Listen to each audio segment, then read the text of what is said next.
All right. So All right. once Wow, again, welcome back, Taylor. another Thanks. I'm really happy to be a special guest on this podcast. It's my turn again, ladies and gentlemen. It's my third one, and for listeners that has no significance, but for those of us behind the screen of this, It's our own little barometer of keeping track of where we are. it's taken a minute for me to produce a third one. These guys are probably already have fourths done at this point, and probably in Ryan's case a fifth. I just see Zach nervous sweating over there.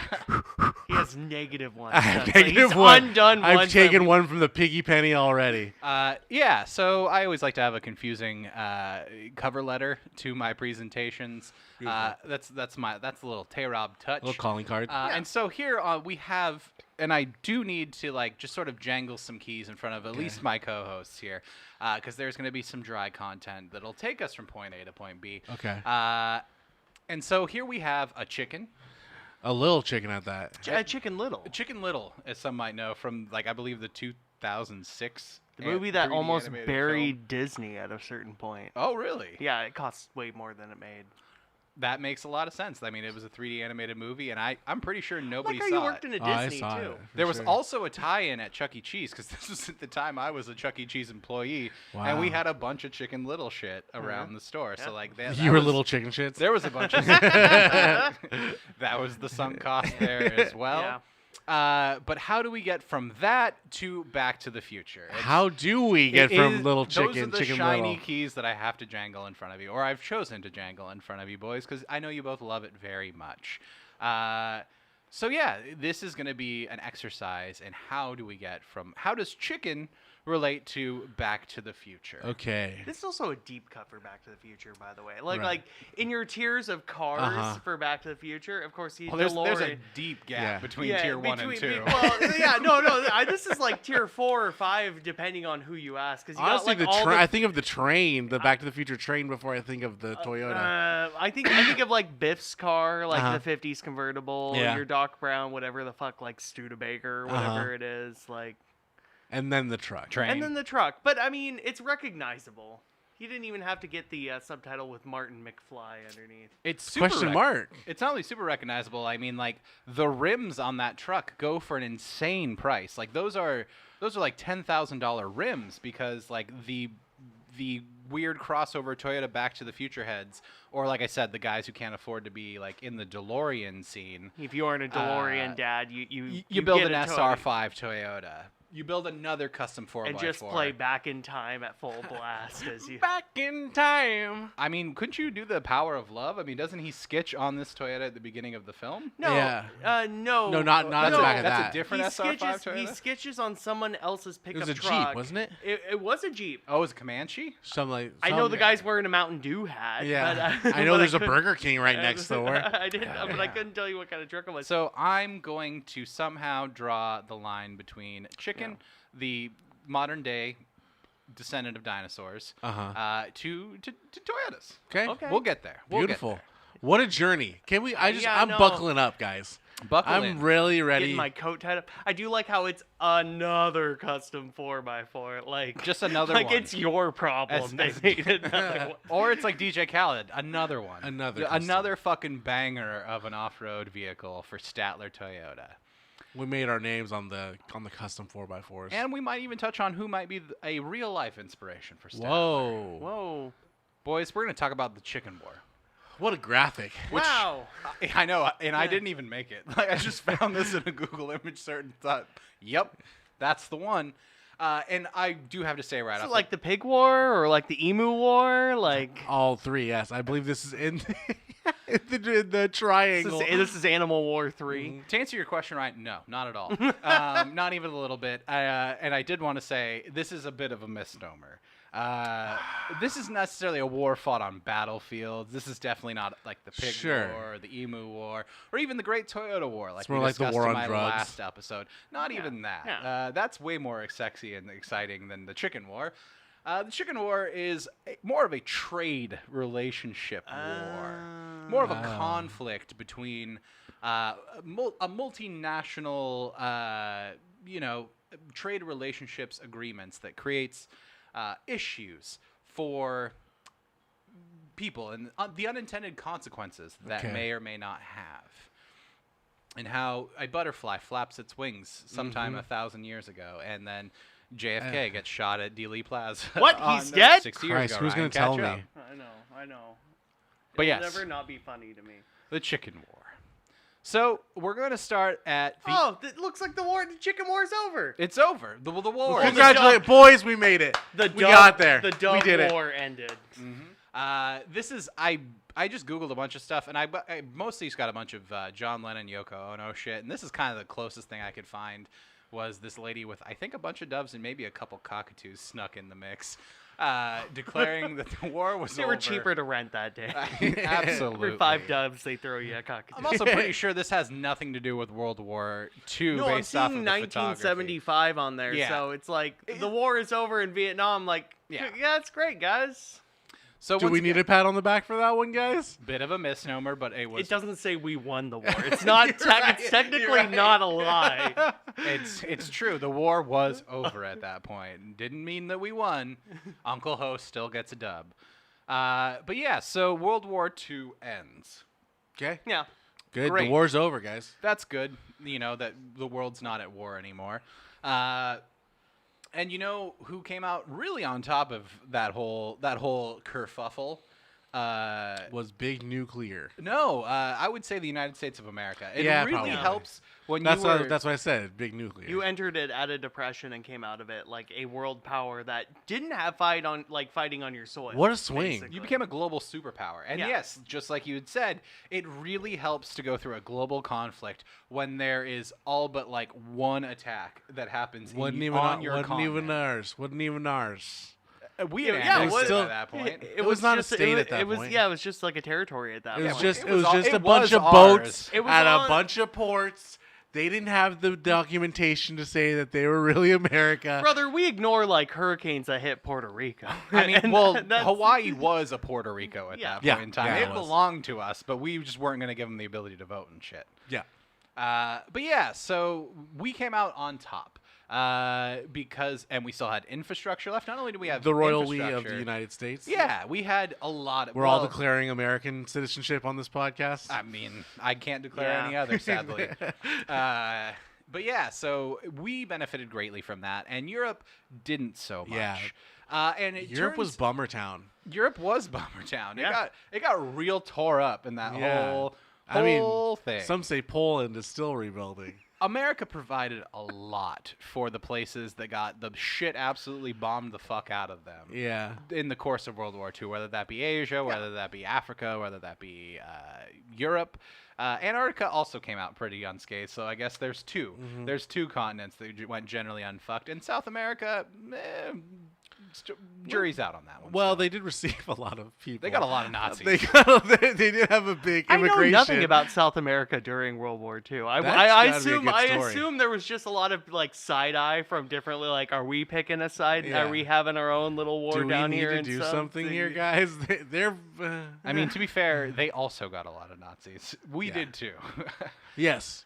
They got, although ours were the good Nazis, guys. Everyone, Everybody knows. all of our Nazis were good Nazis. They didn't like being Nazis. That's Uh-huh. why they came here. None of That's them were why on they board never with went it. to jail for nothing because they were the good Nazis. But amongst several like raw material goods that we helped supply the world post the massive global conflict, a big one was chicken.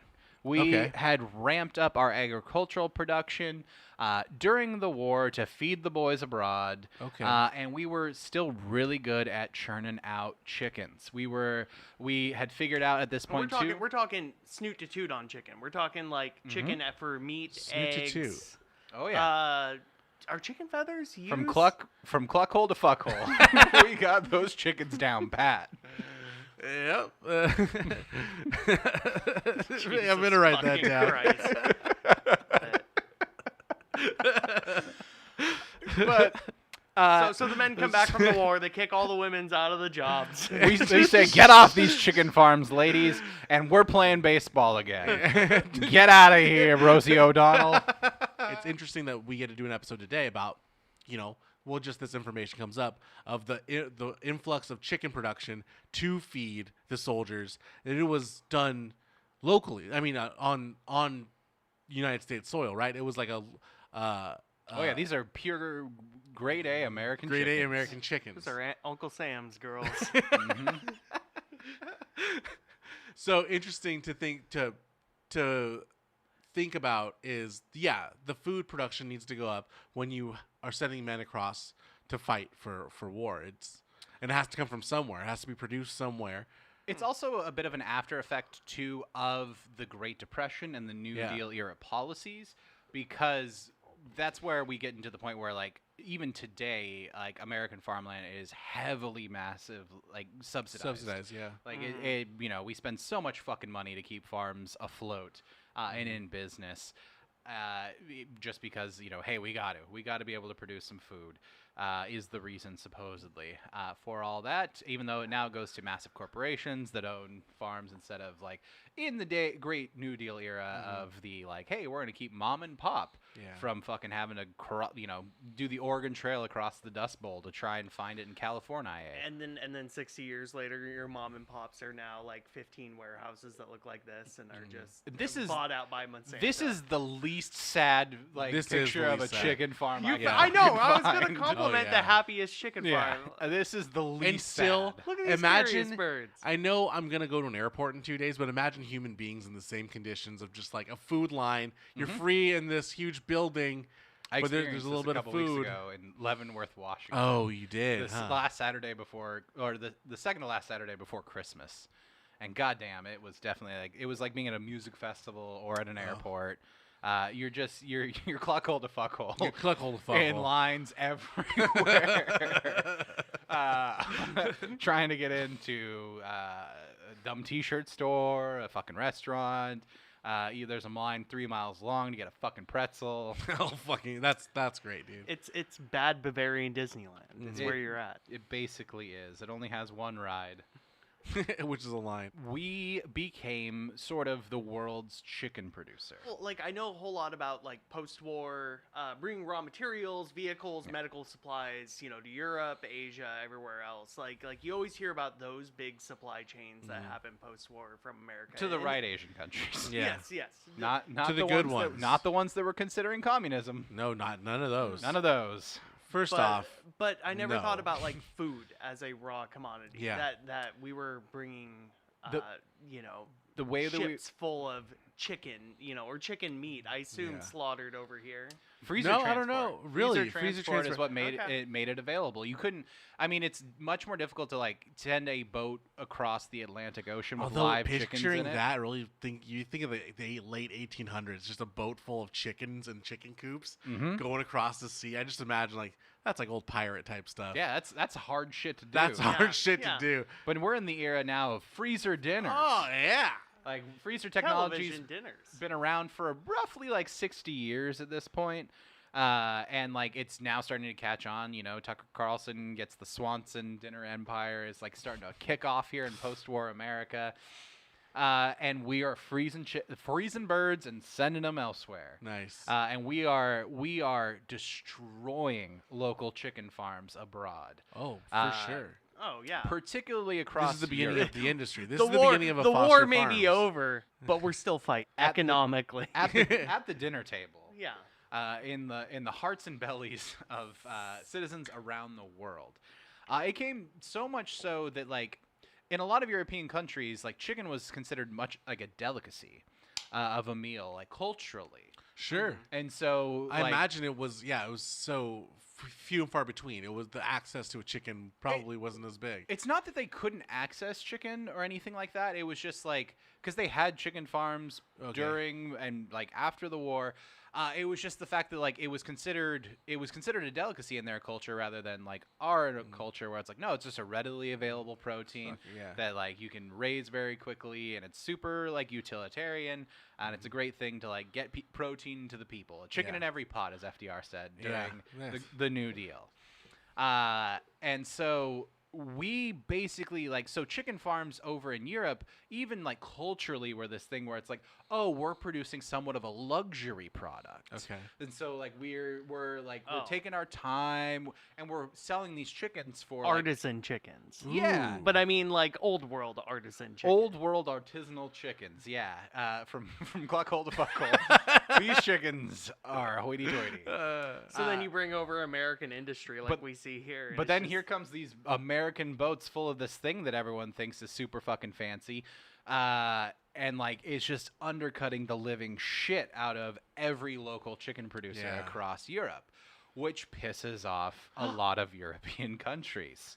The Dutch were some of the first to start placing tariffs on American chicken. Oh, I'm just picturing this. I get it. So the countries we're shipping these things to, the people that were originally that was their territory. that was their living was chicken farming are Yeah. now out of a fucking The business. chicken war is the war between the locals and the fucking U.S. business interests. Here comes the American war machine, fresh into peacetime. We just found out this new thing, guys. We can just sell all the things you already sell here.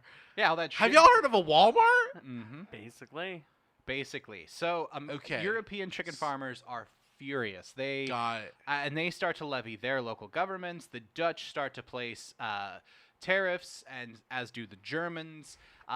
In France, outright American chicken is just like persona non grata. Like they're just No like, we are shit. not taking American chickens anymore. Yo. We're protecting our poultry farmers. Could you imagine the propaganda campaigns that were probably like, they feed babies to these chickens. That's why you shouldn't eat them. That's why we're not buying these American chickens. And I think it still lasts to this day because I have been to France and I've seen a menu, and I've brought up Google Translate to like see what some of the things are.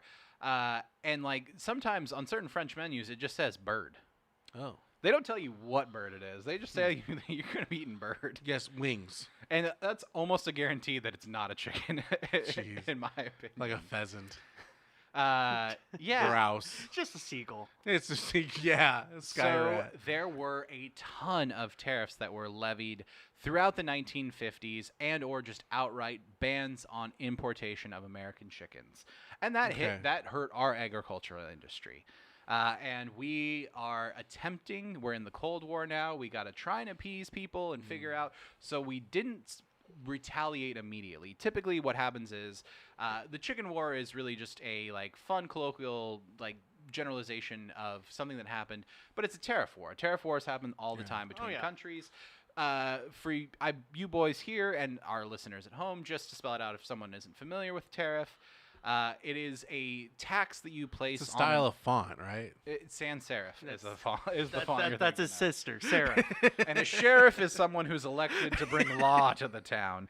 A tariff is a tax that you place like on an imported good. I wish I had one more.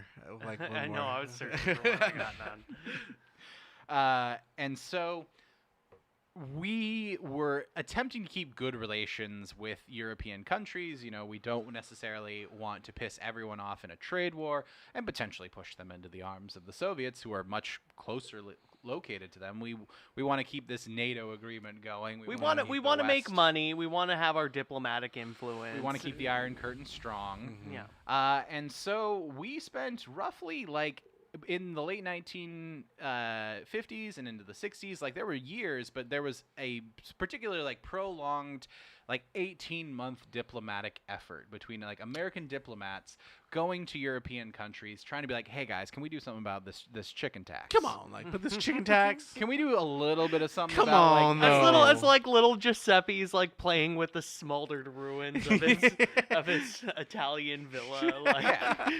It's like, hey come man, on, as my somebody's boy. tearing down the picture of Mussolini. Like, come on. let us sell you the chicken that you can parm. But diplomatic efforts inevitably degraded. It was actually said by like JFK's State Department that a lot of the correspondence, like especially about things like, you know, like Cuba and the Soviet Union and like this newly formed NATO thing, they said like like 50% of the fucking correspondence that their diplomats were dealing with was related to fucking American chickens. Like, it was such a Really? huge deal that we were able to try and keep this flow of chickens because we had too many of them in this country and we needed to sell All them right, elsewhere. I've got a Yeah. brand new conspiracy theory that United States tried Chickens to take killed JFK. Chickens killed JFK. Maybe. Big chicken really want to know. What if the United States was trying to poison the world with chicken? Dude. Oh, that would ruffle some feathers. That's actually an interesting point. we have a slide? There was German propaganda that Americans were putting arsenic in chicken breasts that was being imported in. I want that poster.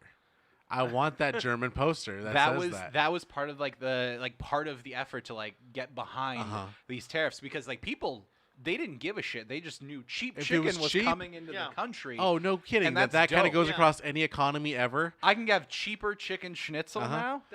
That's fucking that rules. But so that was part of like the campaign to like get people on board with like no you're gonna be I love paying it. more for American chicken now, and incentivizing you to buy local West German chicken at the time. And so inevitably we November 22nd, 1963 happens. We lose a president. We get a new president Yeah, we All sure in the did. same day. in the same day In this, it's on a fateful incredible. plane ride. Nobody looks into the LBJ killed JFK. Nobody does it. Nobody Oh, theorizes Nobody that. theorizes it. Not one person. But we get to this man right here. B. Lyndon B. Johnson, as I've put in the note, Jumbo B. Johnson not included in this picture. Yeah, because this picture would have to be really small because his dick would hang all the way down. He was, He would hang down. we would need that TCL 115-inch screen monitor that you can't even get in America yet from China. Yeah. To be able to get all of Jumbo B. Johnson into this picture. Yeah, it's not colloquially like known that Lyndon B. Johnson had a hog and just like showing the hog off. He did like to. This was yeah. our president. This was the man that ruled the country This was maybe for a long time. This is Texas. Yeah. The greatest president Texas ever gave us. The bar's super low, but LBJ, best one out of that fucking state. HW came out of like Virginia or something, right? Well, technically they're all Massachusetts, but they came by way of of Tejas. of Texas. Yeah. They were LBJ they is were a pretty they were Tex- transplants like yeah, yourself. Yeah. But yeah, so Lyndon Baines Johnson, one of the first fucking things this dude did as president, like he becomes president on that like Air Force One flight With that creepy on photo. November 22nd. We used to see shell shocked Jackie in the Still background. covered in brains. Not on some Pillbox aluminum hat just cans. splattered. Yeah. So November 22nd is when this man is sworn in as president. On December 4th, 1963, like less than like 2 weeks, We gotta do something about them chickens. he enacts what is generally considered the chicken tax.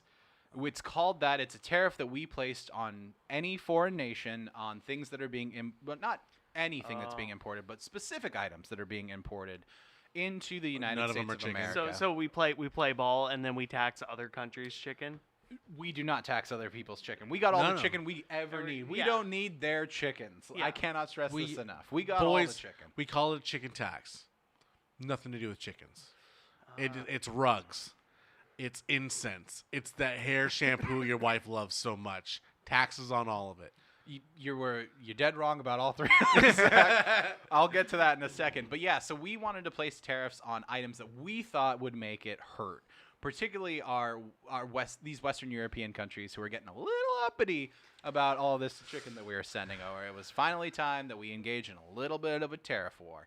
And the chicken tax, even though like I said, once again, is a bit of like chicken war is a misnomer, chicken tax is a misnomer as well. It's not a tax on chicken from other countries into America. It is a tax on certain items coming into America from other countries in retaliation to the tariffs that were placed on Yeah, our yeah, yeah. chicken. Oh, so this is It's a retaliation tax. yeah. It makes no fucking sense to the economy. It's just to say, hey, fuck you with this chicken tax thing. Hey, we don't want your German tchotchkes. Yeah. I We don't don't want want your your- Russian nesting doll. Oh yeah.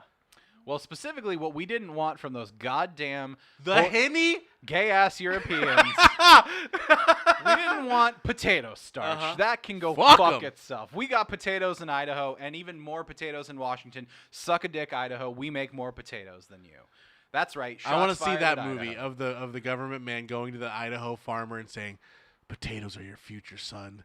And then the bill passes that no import of potatoes from any other country, and that farmer becomes Or famous. Ida, Mr. Or Ida, Mr. himself. Or Ida himself. But yeah, so we say, fuck your potato starch. No, fuck 'em. That's a 25% price increase the second it crosses our border. We also say, fuck your dextrin, which I had to Google. It's apparently basically like a solvent made out of vegetable, particularly potato starch. It acts as like a glue for food. You'll see it on a lot of... I'm looking at this label, and I think I see fine powder, or is it flea powder? I have But then it zero says 100% fucking clue. 100% pure food grade. And it looks like a liquid to me. So yeah, fine powder makes not much sense, but it is, yes, edible. Because dextrin, like I said, is typically used as like an adhesive agent in food. So like probably there's a shitload of dextrin in like your chicken nuggets that you get from a fast food restaurant. Gentlemen, I or, am like a McDonald's farther. cheeseburger. I'm farther from the screen than the two of you. Are we seeing the chemical compound underneath that name? Yeah, it's how- CNH and a little letter and an O, and oh god, I There's gotta some go to an eye carbon, doctor. there's some hydrogen, there's some oxygen, and then I think there's some like, I don't know, some potassium on the outside of the parentheses. Yeah. I don't know. I'm not the chemist brother. That's my brother. He's the one that understands. He could tell you what this is. All right, let's get him I on the could tell horn. you that it's dextrin. And I can tell you it's Loud Wolf. I can tell It you. is I can tell you there's a Wolf penny in brand that photo. there's a quarter. That's a quarter, Zach. That's a quarter for scale. Just to show you how tiny. Moving on to Hennessy. Just a little bit of dextrin. Just a tiny little bottle of dextrin. But It's 2 in the afternoon. It's just a little bit of dextrin. we said, fuck you, and we're making our own dextrin here, and your shit's going to have a 25% increase. Probably the most, like one of the more pertinent ones, really, is Hennessy. The Henny. Well, it's brandy. We placed a 25% tariff on brandy, which actually was a pretty Oh. decent European export, particularly if we're targeting, like, the countries that had really given us a big fuck you. France, which would just ban outright the import of chicken from America, Wow. and Germany. I mean, southern Germany has a huge wine agricultural business, and so brandy is a form. Like, to make brandy, it's like super wine. Yeah. You boil Oh, wine, you okay. collect the steam of the wine, and like, you know, we do that here with like bourbon. It's corn juice that we boil. Collect in a little loop-de-loo. It takes a fun little ride down. It drips into a bucket, and that's moonshine. Then you put Boy. that moonshine in a barrel, and it becomes whiskey, Wow. and it gets that fun golden color. Same thing with brandy as well. I mean, Hennessy was like some grapes that someone stomped on at one point in time and made a strong wine out of, and What a then process. they distilled it, and it became brandy. That's crazy. So we said, hey, fuck you. Even though we don't really have much of a brandy culture, like We're we gonna couldn't really make that one. one our own. We took a hit on that one. Mm, We took a okay. hit on that one, paid I a am little bit more curious of the if Henny. if this created sort of like a Hennessy got 25% more expensive. Now it's the fancy shit Exactly. now. This Yeah. could have been what launched Like a E in, Streisand effect in Yeah. in a sense. Oh, it's more expensive now. Now it's a luxury item. Yeah. It's also very Yeah. European. We got to so- get some of that luxury Western family potato starch flour. Ooh. Absolutely. Well, that's Textured, these actually are- NRG brand potato I know. starch. Which I can only imagine is American. Yeah. And then the final item, and the Uh-huh. only one that actually this tariff still applies to this day, Good. is People light, starch? Keep 'em light out. trucks. Oh. Light trucks. I do have a Volkswagen here, and this actually was predominantly what we were targeting. This is a Volkswagen Type 2.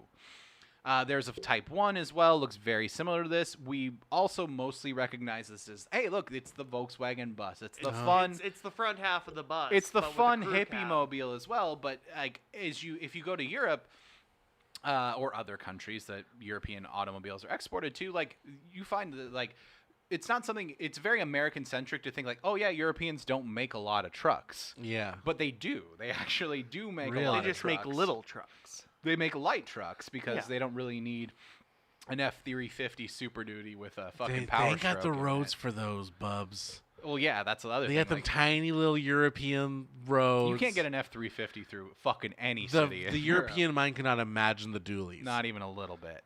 No, but like these were catching on in America, much like the Volkswagen Bug was catching on, and like Americans liked a lighter alternative. You don't always need a fucking Ford F-150 to get the job done with pickup truck shit, and so these were kind of catching fire, and a big way of us giving a fuck you for the chicken like tariffs that were placed on us was, hey, we're going to place a 25% tariff, which is like prohibitively expensive. Like if you have to charge, the price of your light truck is going to be automatically 25% higher as soon as it crosses into an American port. Wow. You're not competing with Ford, you're not competing with GM, and you're not competing with Chrysler. But that's for retail on American soil, right? Absolutely. If yeah. you were to go to Japan, purchase a small truck, tiny truck, what are these called again? Light trucks? Light trucks. And then declare it as you come over to the United States that this is your vehicle that you're importing. Do you have to pay a tariff on that? You would have to pay a 25% on its retail tax cost? on the cost of what it cost you in that country. Bruh. Yeah, Yeah. that's actually a part Not of, declaring, I mean, not even to when, mention other complications that could possibly, like if there are environmental regulations or Oh my highway gosh. international or Yeah. interstate highway traffic safety institute regulations that your foreign vehicle doesn't match, you then have to also pay to like get the car upgraded so that it meets like the standards. how often do you think that happens? Do you think people run into that kind of problem? I feel like there's a general universal code of car craftsmanship, right? Not at all. Not at all. No, cars around the world have like they play by their own rules depending on where they are. Really? And like various vehicles can be like made and But sold there's in countries and you never have to have come an to a certain engine place. to go vroom. You have to Yeah. put some sort of It's fuel got you got to in make it. that vroom go to the tires in some Yeah. way somehow. Exactly. Yeah. So there's like basic mechanics to make that happen. But then I guess exhaust, right, is like a regulation that not every country Emissions. plays the same game Big on. deal. Yeah. Emissions and what other kind of classifications would you say? go into- Safety. Safety is a Safety. huge one. Like Safety. the reason you okay. don't see Indian Tatas here in I It's know just such a shame. fucking great name. Such a shame. For an automobile, but Tata is like one of India's biggest auto manufacturers.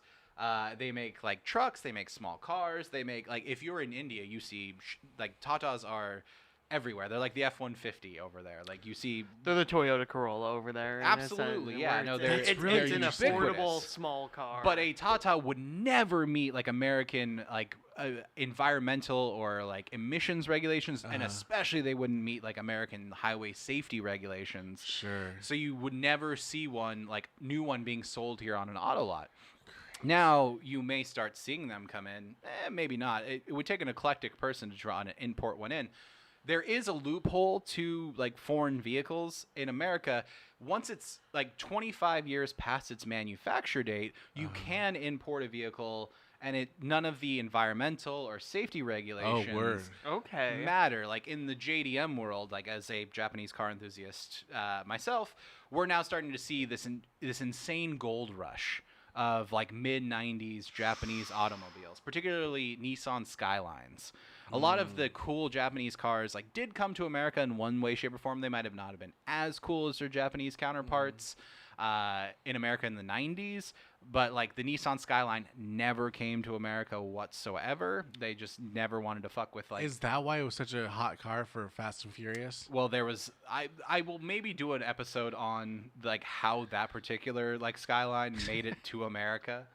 The one. What it has like a fucking Stuart Little-esque story There's where a it very has to get adopted by the right people, and then There's it a- has to win a boat race. There's a fascinating story of how like a very small amount of Nissan Skylines made it to America prior to like 2020 is when like the first R34s could actually start coming into America, and they were a gold mine. Like there were people who like had international trade relations that were buying them up in Japan like for decades leading up to 2020 and like keeping them in warehouses ready to go to be Knowing- imported. Dude, collecting them like Pokemon cards. And a car that like it has like 50,000 miles on it Jeez. that was sold for like maybe, you know, like 250,000 yen or like roughly like 45,000 American dollars when it was brand new, now costs like $250,000 as a 25-year-old car.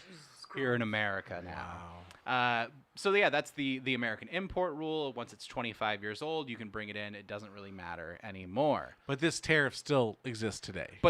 But if you're an auto manufacturer, you can't wait 25 years to sell a car in America brand new. That's long ball. That's a Yeah. real long ball game to be like, we're gonna suck. Hey, gentlemen, the board, we're gonna suck for 25 years. But guess what? The investors will each It's the Prince vault way of thinking, where it's like, yeah, I've made whole albums about putting them in the vault. Yeah. Those coming out ever? No, after Nah. 25 years, it can legally be imported. if you go to a shareholder meeting for Volkswagen and say, hey, we're gonna sit on these fuckers for 25 years, then sell them in America, the investors will eat your fuckhole with their cluckholes. But in particular, the Wikipedia. reason that the light truck tariff still stands on the chicken tax to this very day, Dude, December 26th, could you imagine how many 2023. hipsters would drive those things? Are you talking I about would. the Kia Soul? I would drive Yes. a tiny truck. I drive a tiny truck too. I've heard the term K truck thrown around when it comes to K Asian. trucks Is that a do that sounds fit like a slur. into the light truck category, but they're not necessarily what was being targeted Okay. by these. K trucks are dope, and they are now starting to come in now that the I've 25-year-old seen a few import on the rule- way down to Stanwood. Where it's just kind of Yeah. like, oh my god, they got one of those like. The Honda Street is one that's definitely, particularly being in Western Washington, a place that has a lot of economic relations to the Japanese market. Like we are benefiting a lot from being able to import these vehicles in, and K trucks are pretty fucking sick. You know, you have these little like 40 horsepower, like 2 to 3 cylinder engine Honda Streets that have a battery that kind of hangs out below the truck bed, which seems sketchy to me in a lot of ways, especially when you're in a rainy place. I don't know if I want my battery out in the open like that. Yeah. That's neither here nor there on that. But K trucks would fall under this classification. They're And- just a subdivision of light trucks. and in a and sense, K or vehicles whatever. are like they're a Japanese vehicle. It's spelled KEI. Not just like the letter K. And they were made for like the Japanese domestic market or JDM, mostly for like people who lived in the city who needed a light, small vehicle that was fuel efficient, That and has was, a bed. that was able to get around these tight like Tokyo, Kyoto, Yokohama streets, that like was utilitarian. But like wasn't, you know, once again, you're not getting an F-350 fucking Super Duty with a 7 million liter Power Stroke and a dually on the back and an Can I- extended cabin bed. Pause really quick, not for the show, but to sidetrack for a second on Yeah, a TikTok absolutely. I saw Sure. related to power of a car. I saw a TikTok of a Tesla hauling a back cab like a semi truck load. Yeah. Could have been empty, but still, that was a weird sight to see. As someone who doesn't like Tesla at all, Do they have like a lot of horsepower, a lot of so power under the hood for an electric vehicle? it's not even necessarily a Tesla thing. It's an electric vehicle thing. Electric vehicles have a shitload of torque. Really? Yeah, absolutely. Okay. And they also have an ability, like there's so less parasitic loss in an electric vehicle because you have like usually most modern electric vehicles have 4 electric motors that are on each wheel. Okay. And that's where the power goes straight to the wheel. Whereas on Oh, in a combustion engine, you have loss of power every step of the way. every part that connects the engine to the wheel robs a small amount of power Yeah. from the engine. It's a That's- data I've loss. played Kerbal Logic. There's yeah. a yeah. data loss that That- happens on the. yeah. on That's the- why when in terms of like a vehicle's horsepower, there's usually like 2 factors that are brought in, which is crank horsepower, which is how much horsepower Crank. which is how much horsepower the engine itself is generating, and then there's wheel horsepower. Like how Okay. much Yeah. power does this vehicle have once you've like gone through all this phases of parasitic loss through the Once you've gone crankshaft from into boom the to zoom. transmission, Yeah. through a Cluckhole to transaxle. fuckhole. Yeah, from cluckhole to fuckhole. How much power do you still got left on the table? And electric engines, because there's also like no transmission that like takes that power and turns it into momentum, they are very torquey. So yeah, it's not super surprising that a Tesla or any sort of electric vehicle, the F-150 Lightning that is now there, can tow a shitload of weight. The problem is it will eat a shitload of battery. Yeah. Using It can that do power. it, but it's a small flex. And so you're only going to get it to go so far. Like you may have a 300 mile per like 100% charge on your battery, but if you're towing 30,000 pounds on a fifth wheel trailer, you're only maybe going to get like 30 miles of actual like Interesting. distance you'll carry that shit. Interesting. Yeah, that was a big controversy of the F-150 Lightnings. Once people started using these Ford electric trucks like trucks, they were like, "Holy shit! My like miles per watt hour have cratered whenever Because you're I put, actually like, a hauling. load on Yeah. this." Yeah. When you're actually using it for a truck. Yes. Gotcha. Yes, that's like ICE or internal combustion engines versus electric. Some of the pros and the cons of them. Like they have their strengths, they have their weaknesses. I'm not here to tell you which one's right or wrong, dear listener. But yes, so we place our tariffs on these 4 items that we think are particularly going to have the biggest impact on the people who have slighted us.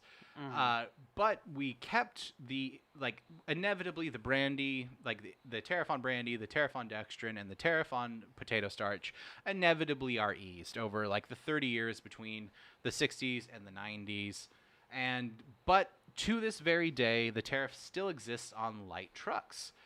A big reason for that is it helps reduce competition on American auto manufacturers. Oh, yeah. Your Chevy Silverados, Yeah. your Ford F-Series trucks, and your Dodge Rams don't have to compete with your Toyota Tundras, your Toyota Tacomas, your Nissan Frontiers, all sorts of things that are being made, or your Volkswagen type van trucks. Was this chicken tax specifically European based? Just off of what I'm getting here. The target was the people who had slighted us from Europe. But I assume any sort of like auto manufacturer, the light truck kind of tariff came in. At the time that we were placing these tariffs, Japan hadn't necessarily moved out of its own domestic market. It hadn't. It had started to go international in some places where it was easy to go international. On the Asian continent itself, maybe to developing markets like in South America or in Africa, things like that. Australia was also anywhere between anywhere in Oceania, so Australia, New Zealand, the American Pacific Islands. Funnily enough, American Samoa is one of the only places in the U.S. territories or the United States itself that has right-hand drive vehicles, because it is so much cheaper to import a vehicle in from Japan to American Samoa than it is to get than to be be down at mentally unstable Larry's car lot. Yeah, where so it's one of the slashing prices down on the one car lot on American Samoa. If you can piss 6 feet in the air, you get 0% APR. You can kick my ass, you get 0 down.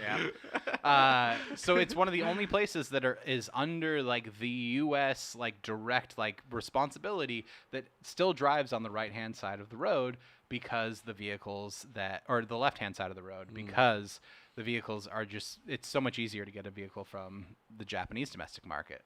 Interesting. Yeah. One of the unintended consequences of these tariffs was it impacted the Japanese market. Oh. As we established in my previous episode covering the Toyota War and Toyota trucks, Toyota is the world's biggest car company now, and they make vehicles in every way, shape, or form. But they were a company that got its start in the Japanese domestic market with trucks. Their vehicles were a luxury commodity good in pre and post-war Japan, so they weren't selling a lot of passenger cars like the Toyota AA, their first production automobile.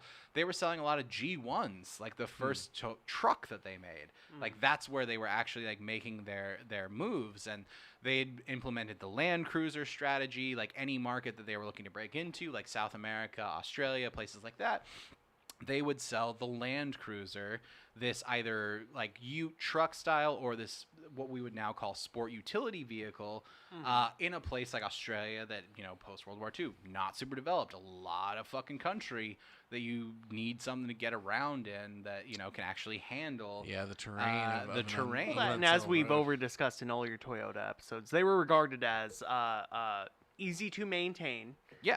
And durable as shit, which is two things that Just you like an want. AK.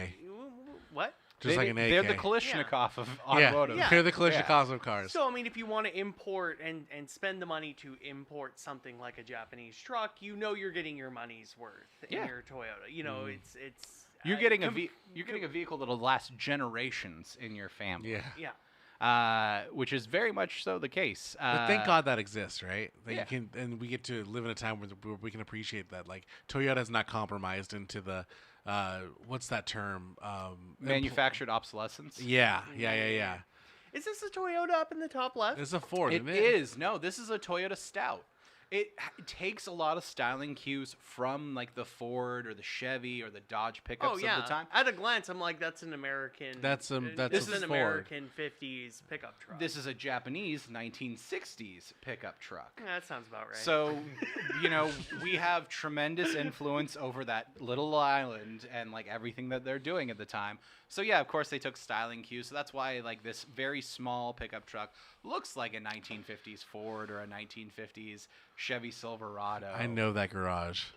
You boys do know this garage. I found another one. I knew I had to keep jangling the keys at some point. We just went through tariffs. An extremely exciting subject. So yeah, here is. I'm not a car person. The Back to the Future Toyota is a sexy Toyota. That's a sexy car. Black fucks on so black. hard. With the yellow lights. The yellow. It's not. Yellow lights. He and doesn't. Then He doesn't have the caps on in this scene, but like those are caps you put on when you're not using the lights. The KC. Does it have some sort of livery around on the side, or is it just that's a reflection? It's just a glossy reflection. It's all black. The I know we saw it earlier with like the sign, but it had a tarp on but it I didn't know too. if it had some sort of stripe or like animal print. It does have a jaguar ripping through someone's chest. Some do, some don't. Definitely in the 1970s and into the 80s, you started getting this fun little fucking livery on the side of it. And here we can see. I do love the 70s livery of Top Center though. Your three stripes. Yeah. The stripes. Toyota did actually recently bring this back. I saw that in the 2024 Toyota 4Runner. So the model year that was produced this year to celebrate the 40th anniversary of the Toyota 4Runner brought back the TRD colored, so red, orange, yellow stripe that goes along sort of the body line of the truck. It's fucks classy. so hard. It's more classy than your bottom right, which just is a tramp stamp that goes around. It's a tribal tattoo on a truck. Let's not parse words here. Yeah. I also just wanted to put a technical in here to remind Of course, remind you where you came from. Toyota trucks are the weapon of the proletariat global wide. And here is a sales brochure for a Toyota Hilux. We can see here, once again, the Land Cruiser strategy is in full effect. So, you're starting to, in the 70s and into the 80s especially, Toyota's now starting to sell this light pickup that they call the Hilux. And, you already have your Land Cruiser, which is an established brand worldwide of like, hey, man, this is reliability. It's rugged. It'll do the job you need it to do. It'll get you the places you needed to go. And here's the Hilux. It does the same shit, but it's smaller and lighter and a little bit more affordable. And so this is I believe this was an Australian magazine advertisement for the 1980s Toyota Hilux. We never received necessarily the Toyota Hilux in America.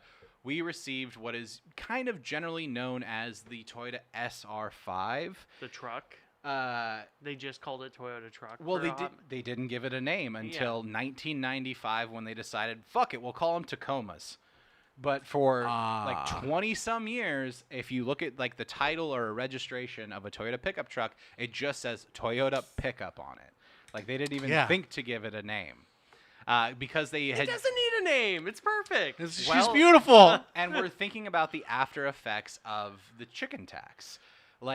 Japan, they know, okay, these trucks are going to be a little bit more expensive comparatively to their, the GMC Sonoma or the Chevy S10, the Ford Ranger, the Dodge, D50.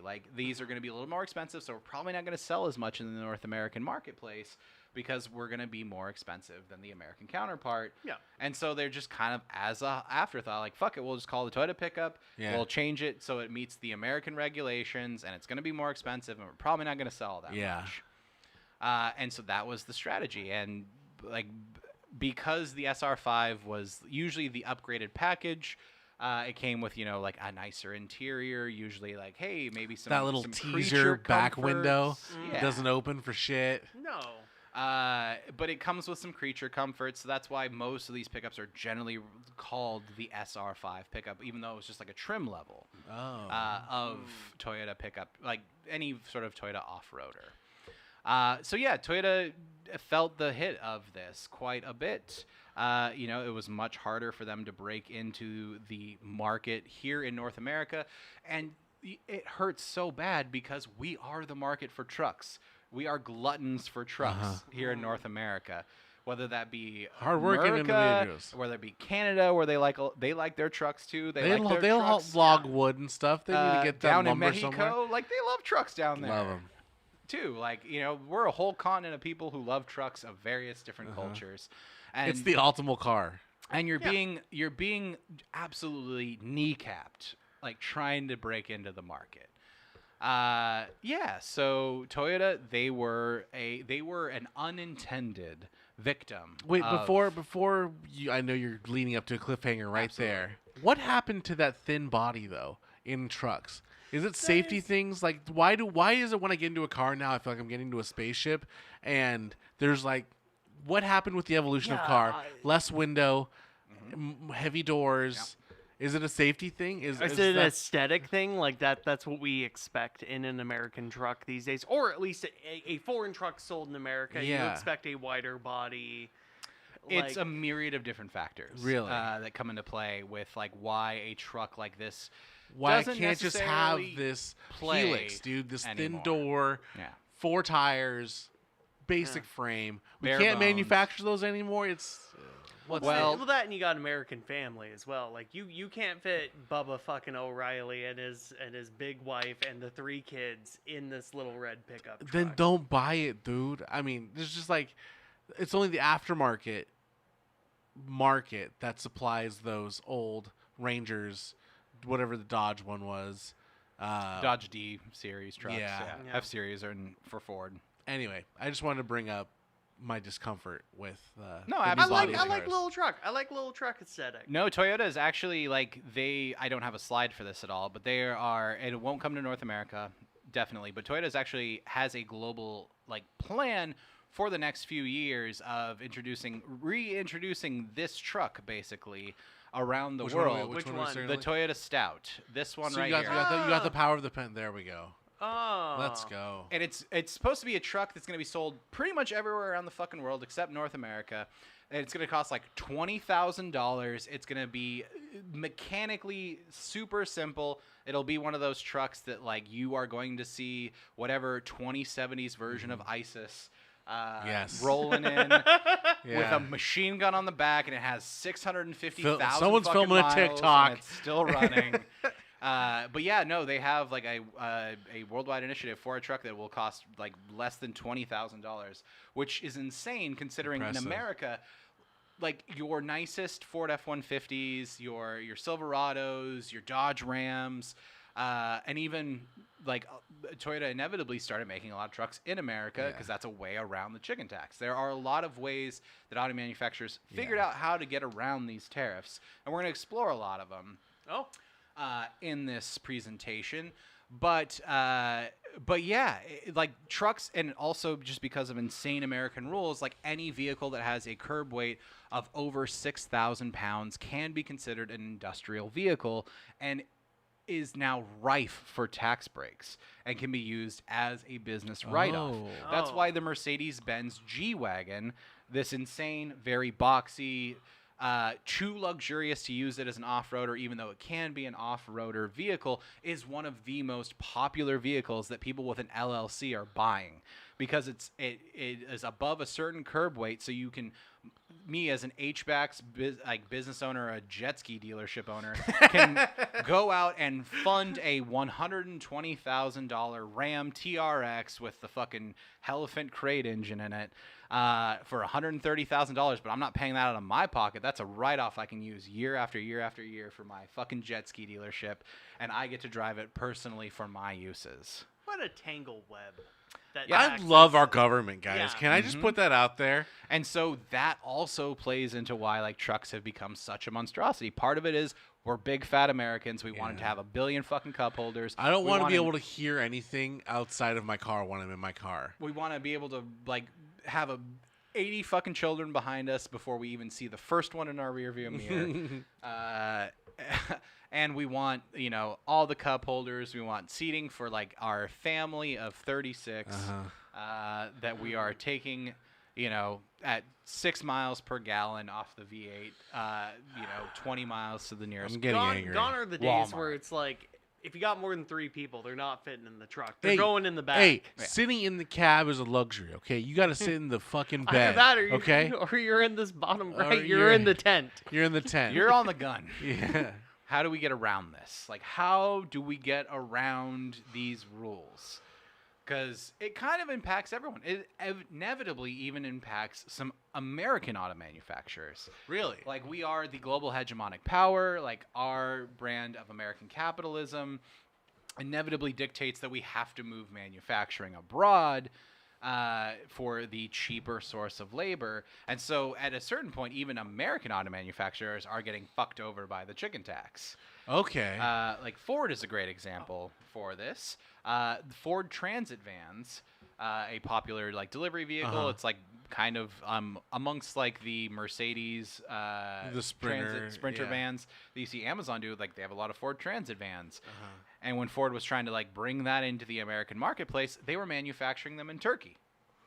Really? Yes. And importing them back into America? And because the transit vans were built on a light truck chassis, if you were importing them, Ford, an American company, would have to pay that 25% tariff on this like light truck, technically, even though it's a van that was manufactured in Turkey.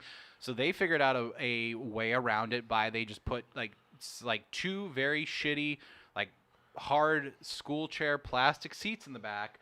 They gave it a second row of seating, so now it is like They didn't put down the fold down ones. I'm only used to my S10, which I spent way too much time as a kid. We're gonna reach why those fucking shitty jump seats in the back of old trucks exist. I've ridden all the way to Nebraska sideways, motherfucker. I did the same thing in a Nissan Frontier back in the day. Wow, the Frontier. Yep. Like Ford even inevitably got like taxed by the American government. Like they had to pay a fine because the racket they were running is they put in these hard plastic like school chair seats in the back. Yeah, literal bucket seats. Imported into America from Turkey and then immediately shred the seats and like recycle the plastic to then be used in America for like interior pieces on the trucks and then sell them as a utility van. So like even like everyone was trying to figure out a way like how the fuck can we get past this light truck? So it's basically that's hilarious. It's a hilarious like a corporation doing things my drug dealer has done before. How do I get this weed to you and just the Japanese originally I bought a $25 DVD before Japanese auto manufacturers like Nissan and Toyota and Honda began to just build fucking trucks in America. They got around it by like sending half a truck to America and then finishing the truck bed on a different to ship. Think someone's in a boardroom getting yes-anded on like, well, maybe it's fucking cheaper if we just like halfway build the car in that really cheap factory. They can't tax us on half a car because it's not a whole car. There's a nerd in the corner with glasses reading through the whole tariff. Doesn't say nothing about a half truck. Doesn't say a damn shit. In the corner. An unfinished truck Your Honor, chassis. my client did not manufacture a whole truck. An unfinished truck chassis with no bed on it was only subject to a 4% tariff rather than a 25% tariff. So but they recognized it? It was infinitely cheaper. They recognized it as something to tariff? If you're going to do a half chicken, yeah. it's this much. If you do a full chicken, it's this much. Well, there's like governments. It's not called the chick apostrophe IN tax. Like they couldn't just send something that tastes like chicken in those freezers. Anywhere there is capitalism, the government answers to the corporations to a certain extent. They meet them somewhere and so 3/4 of the way. The government goes to work for the corporations. That they are the benefactors. Thank you for reminding me of that their part. Benefactors. So inevitably, like representatives from Toyota, Nissan, Honda. They had a little bit of a say in how far the line's going to be pushed they on greased this. some palms. They went to kiss some babies on the mouth. They went to some of those $10,000 hot dog dinners in D.C. And they inevitably convince him, like, well, if it's just a chassis, it's not a full truck yet, maybe we'll only give it a 4% tariff rather than the 25%. Because you're getting around us, we're going to give you not a freebie, but Just because you think you're pulling a fast one on us, we're only going to take 4%, okay? But if you don't even play the game, 25%, buddy. But then inevitably, the American auto manufacturers sniffed that out. They got upset. And even, what I would generally consider to be the good guys, the UAW, the United Auto Workers, one of the strongest Not the United unions. Arab Emirates. That's different. Not the letters. United Arab Emirates.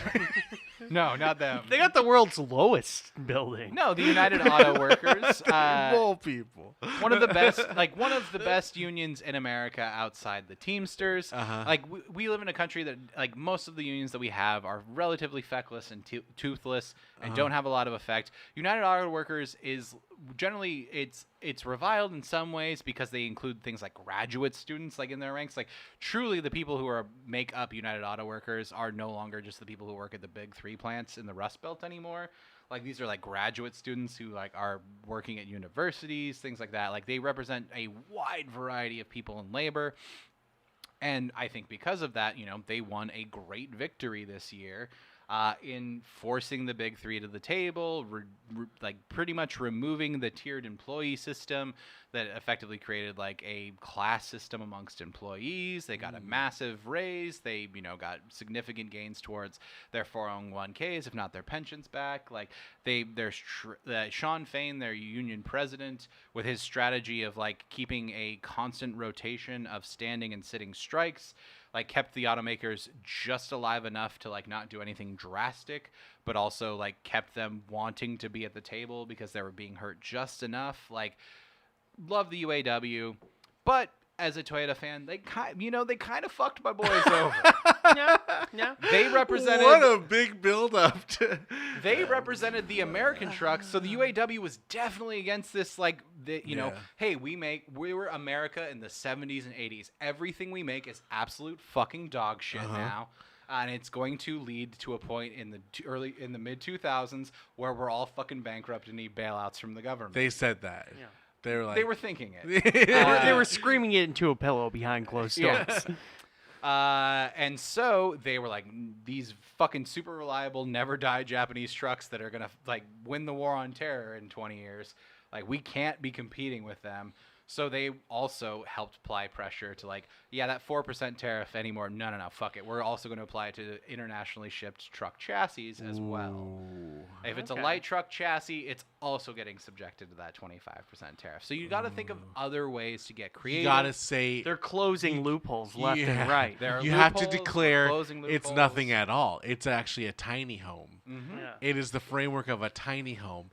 And then you sell your tiny home framework to the Toyota Corporation Probably stateside. have like less restrictions on fucking like munitions. Hi, I built a bomb. There's definitely less restrictions Munitions, on the thing that you can munitions. make in your own garage. Yes. Yeah. Or the thing that we make and supply to the world. Yeah. So how do we get around There's this? a lot of different ways around it, and our boys at Toyota figured out, and this is a replica of the Back to the Future. Oh, okay. 3 pictures, huh? Toyota SR5. I put a lot of. You see that right there in the window. We have the extra cab, Yeah, the teaser window.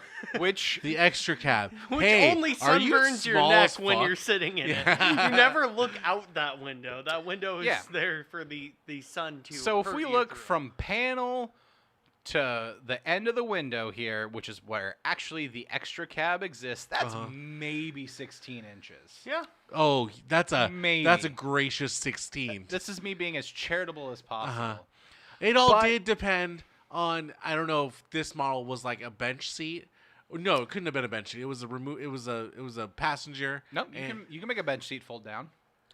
But it depended But even on then, in the 16 later inches models wide. in the later models of this kind of car, if the passenger was going to be an asshole or not, and had to have their full seat reclined back, depending on how much kind of free space of that 16 inches you're going to get upper torso wise. Oh, you're thinking Mind you, 21st century. I'm thinking 21st century for it's, sure. had a it's This is the 80s. outside 16 inch. It's like saying, "Hey, my submarine's 40 feet wide," Yeah, and then yeah. when you're in it, it's There's like, 20 "Yeah, feet I of can livable only space." walk through 8 feet of space This is through 3 2 feet. hallways." Yeah. But no, like if you're thinking of like a bucket seat that's in this truck or even a bench seat, it does not actually move forward like a seat does in like a 21st century automobile. Yeah, I'm thinking it just of the- folds forward so like a little person can get in the back Yeah. and sit in that horrible shitty seat Yeah. that you rode to like North Dakota. I in. am not a little person. I was a husky child. I also was a relatively husky child, depending on how old I was. Right about 10, I hit my husky years, and we're still there. But yes, so and then this became sort of a trend. Like American auto manufacturers, like throughout the 80s, like learned like, okay, well, hey, people like this about the Japanese trucks, so like I can fit I don't need a full back seat. I can put my 2 small kids in the back. My and 3-seater turned into a 5-seater my now. spouse in the seat or a friend or whatever, and then I'm in the driver's seat, and we're living the life of luxury because we're full adults. I fit 9 people in my S10. You're lying. Inside in the cab, or I think Did this I think include the 9 bed? overall, and I think there was 2 in the back. Yeah, you gotta have someone I in the had back. because I had 2 people sitting down, and I had 2 people in the back little fold down seats. how many people were in laps? I had 1. Holy crap. Somebody in the I middle. need a diagram. 3. Can we print one out Okay. really quick? Okay. I okay. need a Alright. 3 diagram. seats. 3 got it. seats in the front. Oh, okay. I'm sorry. I don't mean to birdwalk. No, here. I'll If leave I Three this. remember, your seats in- Sonoma had 2 bucket seats and a center console, right? It And had then 2 the bucket jump seats seat? in the center, 2 jump seats in the back back, seat, yeah. but it had 2 seats in the front and then your third smaller seat. It did have a seat belt and Okay. everything for So that. that's 5. So I had 5 3 naturals, right? So it was a bench sheet that had folding I down believe I had compartments. 4 up front. But the car seats 5. The car seats 5. The car technically Legally. seats 5. Yeah. Legally 5. Legally 5, safely maybe 2. Seatbelts for 5. But so in this scenario- math problem you had, I had 4 people up front. I had 4 in somebody front. sitting unseat belted in the lap of somebody else in the Uh. passenger seat, and I believe I had 3 in the back. I could see 3. Yeah. And then I believe I had 2 in the bed. 2 in the wow, 2 in the bed. Yeah, we all 3 went, in my head. We all went to Pirates of the Caribbean 3. We all got really high. It was great. It was the scariest drive of my life. In Zach's home of Yeehaw Land, as long as all the Uh-huh. seats with seatbelts that are taken care of, you can legally ride in the bed. I know. No, I don't Really? know. I Yeah. didn't really know Is that a Texas law? It's like country states. If you're in a country ass state, Country ass shit. as long as all of the seatbelts are being utilized, you can then start throwing people in the back. That you One of my no friends got a longer- DUI at a stop sign that isn't there anymore. was it there when he got the DUI? Yes, That's a he crime. rolled. That's He rolled funny. through the stop sign, but now that stop sign is no longer there. That's a real Not crime. as like someone stole it. They just decided it's just like it's a one-way street. What you're stopping for? This is like me thinking of all the Skagit County people that have possession of marijuana and can look out from a window and Uh-huh. see a marijuana The Bud store, Hut, like yeah. see a Bud Hut, like there's nothing more poetic than that bus stop right there next to the weed store at the off at of the- Conway Frontage Road. Yeah. Or What are we Old- talking Old about? Highway What are we 99. doing here, We're guys? talking about the world's littlest box saying We're extended cab. Extra cab. Extra cab. XTRA cab. Well, it is Japanese. Yeah. Well, they like to Americanize their It's shit not called when the it comes super over here. cab, so we're good. But this would also bypass the chicken tax because it's no longer a single row of seating light pickup. It has additional seating in the back. Okay. Oh, so And this that was the a new stipulation. loophole. This is a new loophole. We got our chassis, our build a fucking truck once you get it to America. That loophole got closed. So like, okay, what do we do now? How do we get past it now? I guess we put 2 shitty, horrible little seats that are uncomfortable, even if you're a tiny little child, Yeah. in the back of that truck. And then now, hey, it bypasses the qualifications of the chicken Check it tax. out. It's a new thing. It's my As- new thing. as- It's going to start a revolution of 7 rows of seating in a truck. It's beautiful. We did it, guys. No, I'm there was saluting. I'm saluting the flag right this now. This is the legs on the tadpole coming off to that end up being our hands. This is that ugly guys. ass lizard crawling up on land, being like, yes. "Oh, what now?" I do want to pump the brakes a little. This is the mid 1980s. The Chevy Suburban did already have 70 fucking rows of seating. For I'm people. saying, but it did not have a bed for your for you to haul stones from Oh. one job site to the Oh next. yeah. There were legitimate There like were big 3 or cars. 4 rows of seats. Absolutely. in You had your, church vans that have like 9 Yeah. fucking rows of seats that are Greyhound's been around forever. that are a Ford F-150 that's been converted into a van. Yeah. But this is like the limousine-ification of a truck. It's And we're it is just the adding 2 slow- more. If We're I'm- adding 2 more. if That's all I'm- we need for the loophole. If Well, I might just also 2 more. inject a little bit of movie into something, as Dr. Ian Malcolm says, life finds a way. Yeah. And auto No. manufacturers find a way around the thing that makes their product exorbitantly expensive in a foreign market where they want to sell that product. I just wonder how hard Hero got fired for proposing the 2 bucket seats in the bed. Hero probably got promoted, man. He got moved up to the Poor fucking Tanaka's son has like his drawing of 2 seats on top of the Toyota and just throws it in the trash and What walks if we it. build up? Oh, he was relegated to oh god, what's it called? Salaryman hell. But Hirohito's I've seen son, that anime. Hirohito's son who pitched the extra cab, that dude, he became a part of Toyota Racing Development or some shit at some point in time, which is another episode I'll do somewhere down the road, is the fascinating history of TRD, or turd, here in America. But yeah, so like I've wanted to point out in there, like they will always, like people will always find a way around the restriction to the rule. Yeah. Enter our hero. Oh, Oh. this feels like an wait. Does Uncle, that Uncle say, Jack Safro? Does that say humongous penis? That's a nickname I've given him. He didn't actually. fucking From nowhere yeah. I could find did anyone call him Jack Humongous Penis Safra. But this, I've seen this at a funeral It's- before. I've seen this exact R.I.P., man. This exact slide has been the same photo He that they loved took rumors. in church. Our hero in We're memoriam. playing nothing but Fleetwood Mac at It's this, man. hilarious that you bring up the fact that you've seen this picture at funeral, Zach, because Yeah. I found this picture in his obituary. Oh, That my. is an obituary. That's grinning. That's grinning up from hell or down from heaven. Absolutely, yeah. No, this is Jack Safro. He is an American boy with an American fucking backstory. Nice. I hear he has truly, a hammer. Truly to the T. This gentleman was born in the American Midwest, right in the heartland Corn-fed. of Wisconsin, America. Was he a football player? He may have played football. I don't know. I never found anything regarding that. There's not a shitload of information about him. I don't have as much information as the Toyotas readily Sure. available to That's me. all right. As But I he's just have for this generic guy. American guy. But this dude is a hero in a sense. Like, I put a question mark there, but personally for me, he is a hero. And I'm about to make my case to both my co-hosts and Okay. to you, listener at home. Oh, dear. The Jack Humongous Penis. Dude, what a hell of a nickname. That's cool. It's not just an American hero, not just a worldwide hero, but like a working class hero. Okay. Even though he is necessarily a bourgeoisie capital owner who owned a bunch of fucking dealerships, came from the heartland.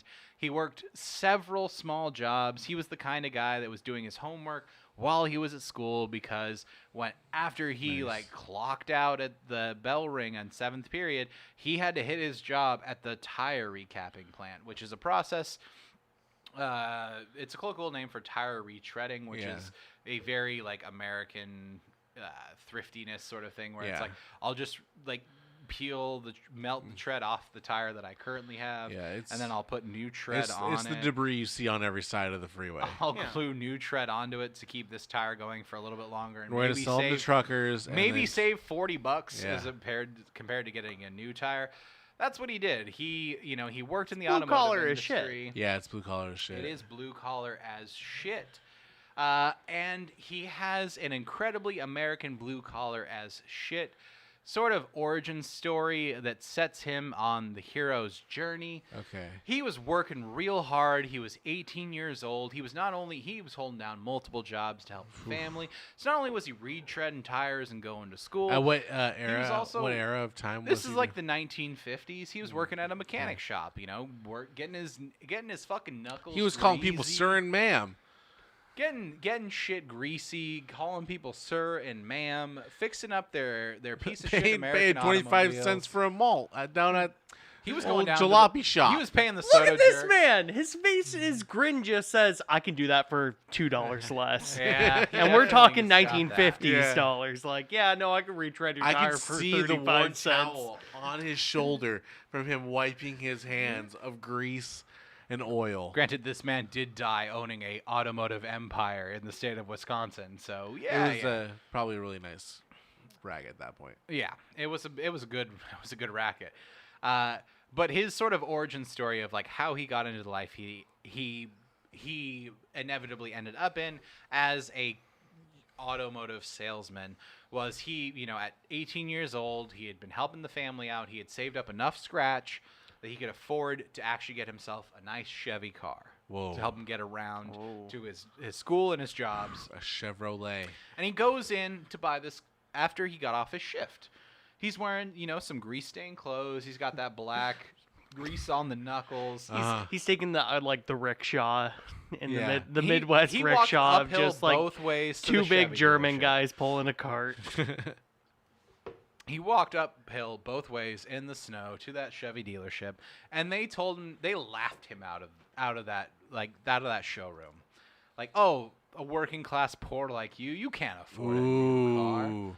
We can't. Ooh, you we couldn't love a afford the hero's journey. payments Yeah. on one of these Chevy, I don't know, Bel Airs or some shit. And that's when he boy did was not like, take well, I'm that. gonna save my money and I'm gonna He get gives the Chevy dealership the same grin and goes like, $5 worth somewhere else. I don't know how he sounds. I mean, he's from northwestern Minnesota or some shit, so he Well, probably sounds like my dollar's gonna Well, go somewhere gosh. else. This is the most impolite experience I've ever had, and it's going to set me on a path where I'm going to found a fleet of fucking auto dealerships, and customer service is always going to be top priority. I'm going to get the customers the best value for the most car that they can possibly afford, and that's going to be the life that I live by. And so he opened up. Okay. He started off with a single used car lot. He had a showroom that would fit one car in it, and he got his start flipping. He got like the studio apartment of showrooms. He like, got this. You can yeah. fit one car in you. No, he had to fit people into an alleyway. He sell a car that way. He had the tiny home of auto dealerships. I got one car. Hey, I can only do one car at a time. I'm so sorry. Can't sell you this car. And he sold cars all throughout the 60s until, that little used car dealership kept getting bigger and bigger and bigger. Oh. Okay. But the thing about Wisconsin is it gets real fucking cold in the wintertime. Apparently. And as of the winter of 1967, per the words of Jack Safro himself, you might as well just shutter your doors and lock them anytime it's snowing in the Midwest, because nobody's coming to look to buy a car while it's snowing. Wow. Yeah. And that's exactly what he whoa. did to his used car dealership. No And kidding. he took himself a little vacation to the Miami. West Coast. Oh. okay. The other Miami. The other Miami. L.A. California. I was trying to make a joke, but that is the other Miami. It's marijuana, Miami. And while he was there, he saw some real strange, boxy-looking cars on the What am I road. saying? This is cocaine. Oh, what then. are these foreign And- cars? whoa. What's a box car? And what he was seeing was some Toyotas. A Toyota, huh? He saw himself a Toyota or two, and he thought, that's a weird, tiny little car. I wonder what's going on with him. And when he got back to Wisconsin, he decided, you know what? I'm going to do a little bit of flag work. I'm trying to move out of the used car racket into the new car racket, and I'm looking to franchise into like a new car dealership. I'm looking to move up in the world. He's and trying things to are be a going well. maverick, huh? I gotta be respectable. And I so gotta have Barb my has own left little me thing. twice. and I- Barb has left me twice. I need to make this car thing happen. actually, I think he had it, No. if I'm not mistaken, Stop. no, had the she's- same Candlelight, life we throughout cannot- the whole thing. Whoa. Bunch of kids led a Heard him. real wholesome life. For I'm living a wholesome life over here. for and a guy I gotta who's be, My probably wife a small I gotta loves be that. respectable for my 14 kids. something like that. I think there was like five of them. It's a Midwest family, so that's gonna happen. But anyway, so he like decides to do the legwork himself. He calls 411 when he gets back to Wisconsin. And The talks, digging company? No. That's 811. Okay. That's the people you call if you want to make sure you're not going to break a sewer main or You're not gonna blow the fuck up when you're digging in your you're not going to dig into an electrical line and shock your ass to death with a shovel. Cool. Or a backhoe. from cluckhole to fuckhole. I was trying You'll to be word that. electrocuted. Figure that out. 411 is who you Figure call out. for information, or the Oh. operator, as they were known back in the day. And Different than 911. the thing is this like Toyota's blew this motherfucker's mind. Like there were no Toyotas in the Midwest because they're coming from Japan. So the West Coast is the initial wave of the invasion. You know what I just fucking figured out recently, guys? I'm so sorry. No, go for it. That the Great Lakes reach the Atlantic Ocean. I had no idea. Cargo That's not ship. true at all. Yeah, Are you yeah. talking about with rivers and canals and Yes. shit? Yes. Yeah, okay. I just wanted to Lake- clarify. There is lake- no Great Lake that touches the Atlantic Ocean. I no, did you're want right. to Wouldn't Yeah, be yeah, a lake at that Yeah, point, yeah, yeah, Taylor. yeah. Not even a little bit. I just figured this out because of The Erie Canal. Yes, this Yeah. is all news to me. That cargo ships can get from the Atlantic Ocean to fucking the center of America. Yeah, dog, for like almost 200 years now. Now, how do you think Chicago got so big? I wondered heavily. How do you think Toronto got so big? Like they're just like, well, we got water here. I played. What Yeah, are yeah. you living on civilization It rules? takes like, one railway from East Coast to fucking Buffalo, and then then you put it in the water, and then it goes. Brrr. There's cargo ships that live only in the Great Lakes. No, they come from somewhere even farther away. It blew my. effing Sometimes mind. you can make a river called that's also known as a canal, so you can like let a Canal? boat go through a canal, the Panama Canal. Yeah. So Jack Safro, he thought, hey man, this might be my opportunity to break into the new car game. He called 411 in California and talked to an operator, and he's like, have you ever heard of these cars called Toyotas? And she said, absolutely. Yeah, they're everywhere. They're fucking selling like hotcakes here. And he said, hey, sweetheart, I like the Hey, cut of that As I he joke. like lights your up moxie. a cigarette. Yeah, everyone's smoking in this story. Yeah. It's 2 cigarettes at a time, like me in Alaska. Just smoke coming through the mouthpiece of the phone. Mm-hmm. Yeah, you were doing transcontinental fucking what do you call it? Shotgunning cigarette smoke. So he gets patched through to a Toyota dealership, and he talks to a service tech, like the head of the service department at some LA Toyota dealership. And he's like, how good are them their cars, then? Yeah. And the service tech says like, they don't fucking break. We've tried so they're fucking hard. But yeah, so he gets the information that he needs. He's confident that he, starts to make international calls. Ooh. And he starts to reach out and say like, hey, I know you're selling Toyotas over on the West Coast and you're starting to make your crawl east. Like, keep me in consideration. And by 1967, the next year, this motherfucker owned himself Jack Safro Toyota in Kenosha, Wisconsin. Kenosha. Yeah. Home Apparently- of the butter. I think he Home called of it the- Jack Safro Toyota of Pewaukee, though, which is I think so. Maybe he was like outside of like Kenosha itself, but he was in like the right county. I don't really know. I'll tell you what. The story. Yeah, is there. I'm in trouble if you ever catch me pee walking. I've seen you barf walk. You have. I know you're in trouble. Then. Oh yeah. You and Nico, my two friends that like don't know. If you can need just to, if you need casually to puke, you puke. can stop. I'm really good You at can puking. stop and you can bend over. No, it's the all two good. of you do not understand this concept. Well, But I do that one- appreciate doing it in motion, though. That's the thing. the one you speak of was all Mm-hmm. foam, and it caught me off guard. I thought it was a burp, and lo and behold, no, I was having the fizz effect when you pour a heavy beer. I just slammed a You beer, just and threw here up it the was. head. I just threw up head. Yeah, It those was- seven farm strong beers came out Yeah. as you jostled your way As- through But the I and do, then farm. I I, go- do, I I go appreciate the penguin-legged. nonchalantness that you had, where you're just like, I'm just gonna throw up, but you know what? One foot in front of the other. Yeah, hey. Yeah. So Jack inevitably gets himself a Toyota dealership. Yeah. Ooh. And he does a great job. Like he's selling cars. He's convincing these Midwestern fish fry on Friday Catholics that they need to abandon their Chrysler, their GM, or their Ford automobiles and get their ass in a Toyota. He started off. Toyota initially sent him, I believe it was 12 Toyota Coronas. Coronas? Yeah, the which fuck? is this right Yo! here. Oh, look at that. Yeah. That's What cute. a cute Yeah. ass car. Toyota Corona. one of like basically. You know that horn's. Oh no! No! It is like a polite salaryman who. Hey there, darling. Who We can't. you have kept getting off the train for 2 stops. It's like, excuse me, please. I'm 4 miles from home at this I point. like how this thing's in a parking space meant for what I assume are An American vehicle, an American yeah. vehicle, and there's so much room that you can just pop out a tent on the side of that. Yeah. Oh yeah, you got a lot of room. You can set up that, shop. dude, seriously. You might even be able to park another Corona. We in don't that even spot. have the front line of the parking spot. No.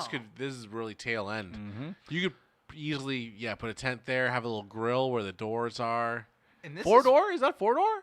It is a 4-door sedan. Damn. Yeah. It's definitely not a car built for making. They got to bring that The back. Corona It's- came. it's not the a Corona 1950s was make a out hill versatile car. automobile as it first hit the American shores.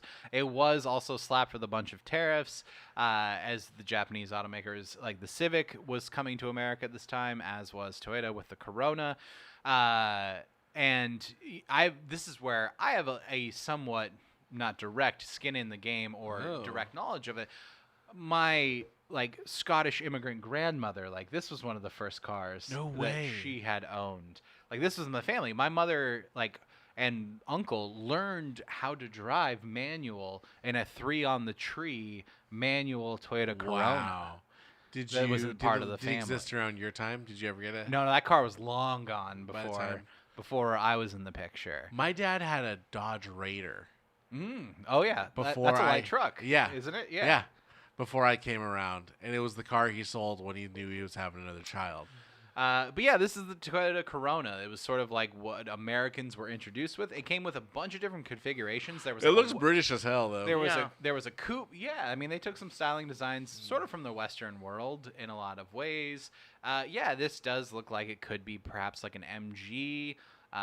Which is a British auto manufacturer, Sure. and I'm actually super happy that I found a red one here, because like I said, the Corona, it had a bunch of different configurations. This one particularly is a sedan. That means it has 4 doors. A coupe only has 2 doors and maybe some seats that fold down for a back seat. Or there was even a wagon variation, which is what my Yo. family owned. A horrible That would be cool. That would be Whoa, whoa, Hersey. whoa. Very Hersey. Hunter green Toyota Corona wagon that had a 3 on the tree manual transmission. That was What kind of cylinder? That's like a 4-cylinder. It was a right? 4-cylinder Yeah. automobile. Yeah, it's rear-wheel drive, so your engine goes Gets up to about maybe like 70. this instead of Yeah. like this. Uh-huh. But I'm happy I was able to find an image. You of could also a, draw it if you. a have the time. red 19. Okay, so a front-wheel drive car like Ryan's Chevy Sonic or Zach's Scion XB or Don't my out us, dude. Come on. or my 96 Geo Prism has an engine that goes like this across the body, and then it has a transaxle, so the transmission directly connects to the axle, and that makes the front wheels go vroom vroom, and that makes the car go forward. Okay. Or like what I covered in my first episode, the Toyota Supra or my Toyota 4Runner, the engine goes like this, and then there is a transmission and a drive shaft that connects to this rear axle that makes the wheels go forward here, and then that makes the car go vroom vroom and go forward. Beautiful.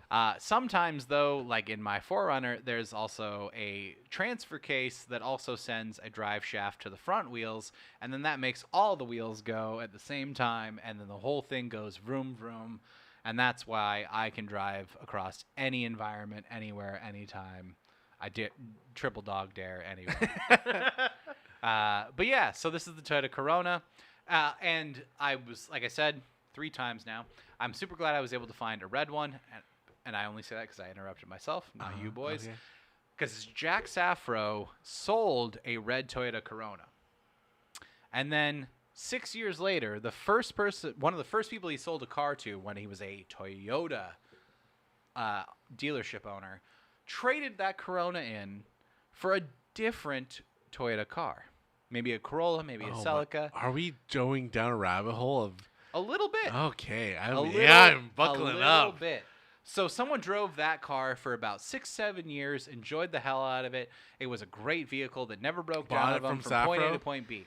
And then then- Safro's like, I'm the only Toyota dealership in town. Where He are took you it gonna on take trade-in. this? Where are you gonna take it? You're gonna take it to You're gonna take it to humongous dick. you're gonna penis take it to Saffron. neurodivergent Mike's. Like, He doesn't have a humongous penis. Yo. Not like me. Only Jack one man in Saffro. this town has a humongous penis, and that's me. He took it in on trade-in towards that customer's next Toyota.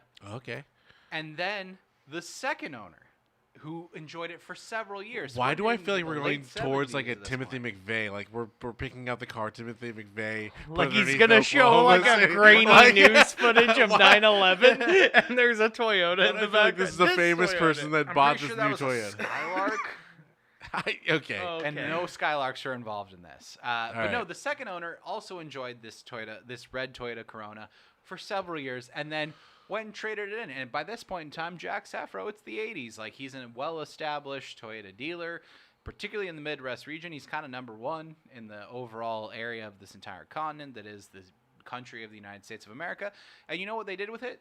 They took it on trade-in, and then they just kept it as like a symbol of like, this is what we started it with. Wow. And they Yeah. kept it around in the showroom. And I think, from what I've read, still to this day, they have that red 1967 Toyota Corona. That like that initial shipment helped start this sort of Midwest Toyota empire. Yeah, out it's of. like hanging up your first dollar that Yeah. you got as a business. Exactly. But I mean, but, way more of a but the trophy. dollar is a car that left and came back, and then yeah. left and came back. You know, if it loves you, it'll yeah, come back. it'll find a way. So yeah, he made an empire out of Coronas. But that's not necessarily what we're talking about here. We're talking about chicken tax. We're talking about light trucks. Not necessarily light. We're truck talking means Back to the Future. Yeah. compacts, family sedans. And so what does Jack Whoa. Saffro do? He's a man. He's got a plan. He's got an idea. He fucking loves Toyotas. He's made it now. At this point in time, it's the 1980s, baby. We're in the 80s now. Yeah. Cocaine, economic crises, terrorism, these things that don't exist in the modern era anymore. Nope. We fixed them in that decade.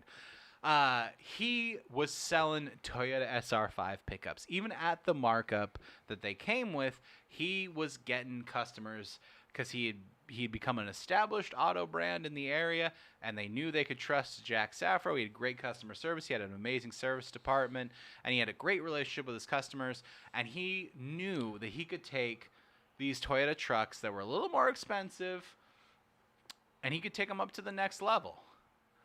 And so he had an idea of like, hey, it snows a lot in Wisconsin. Does. Yeah. We have these big Midwestern Catholic families that have a lot of fucking people. You can't, like, a two-person vehicle isn't necessarily super, like, applicable to these big-ass, like, Midwestern families.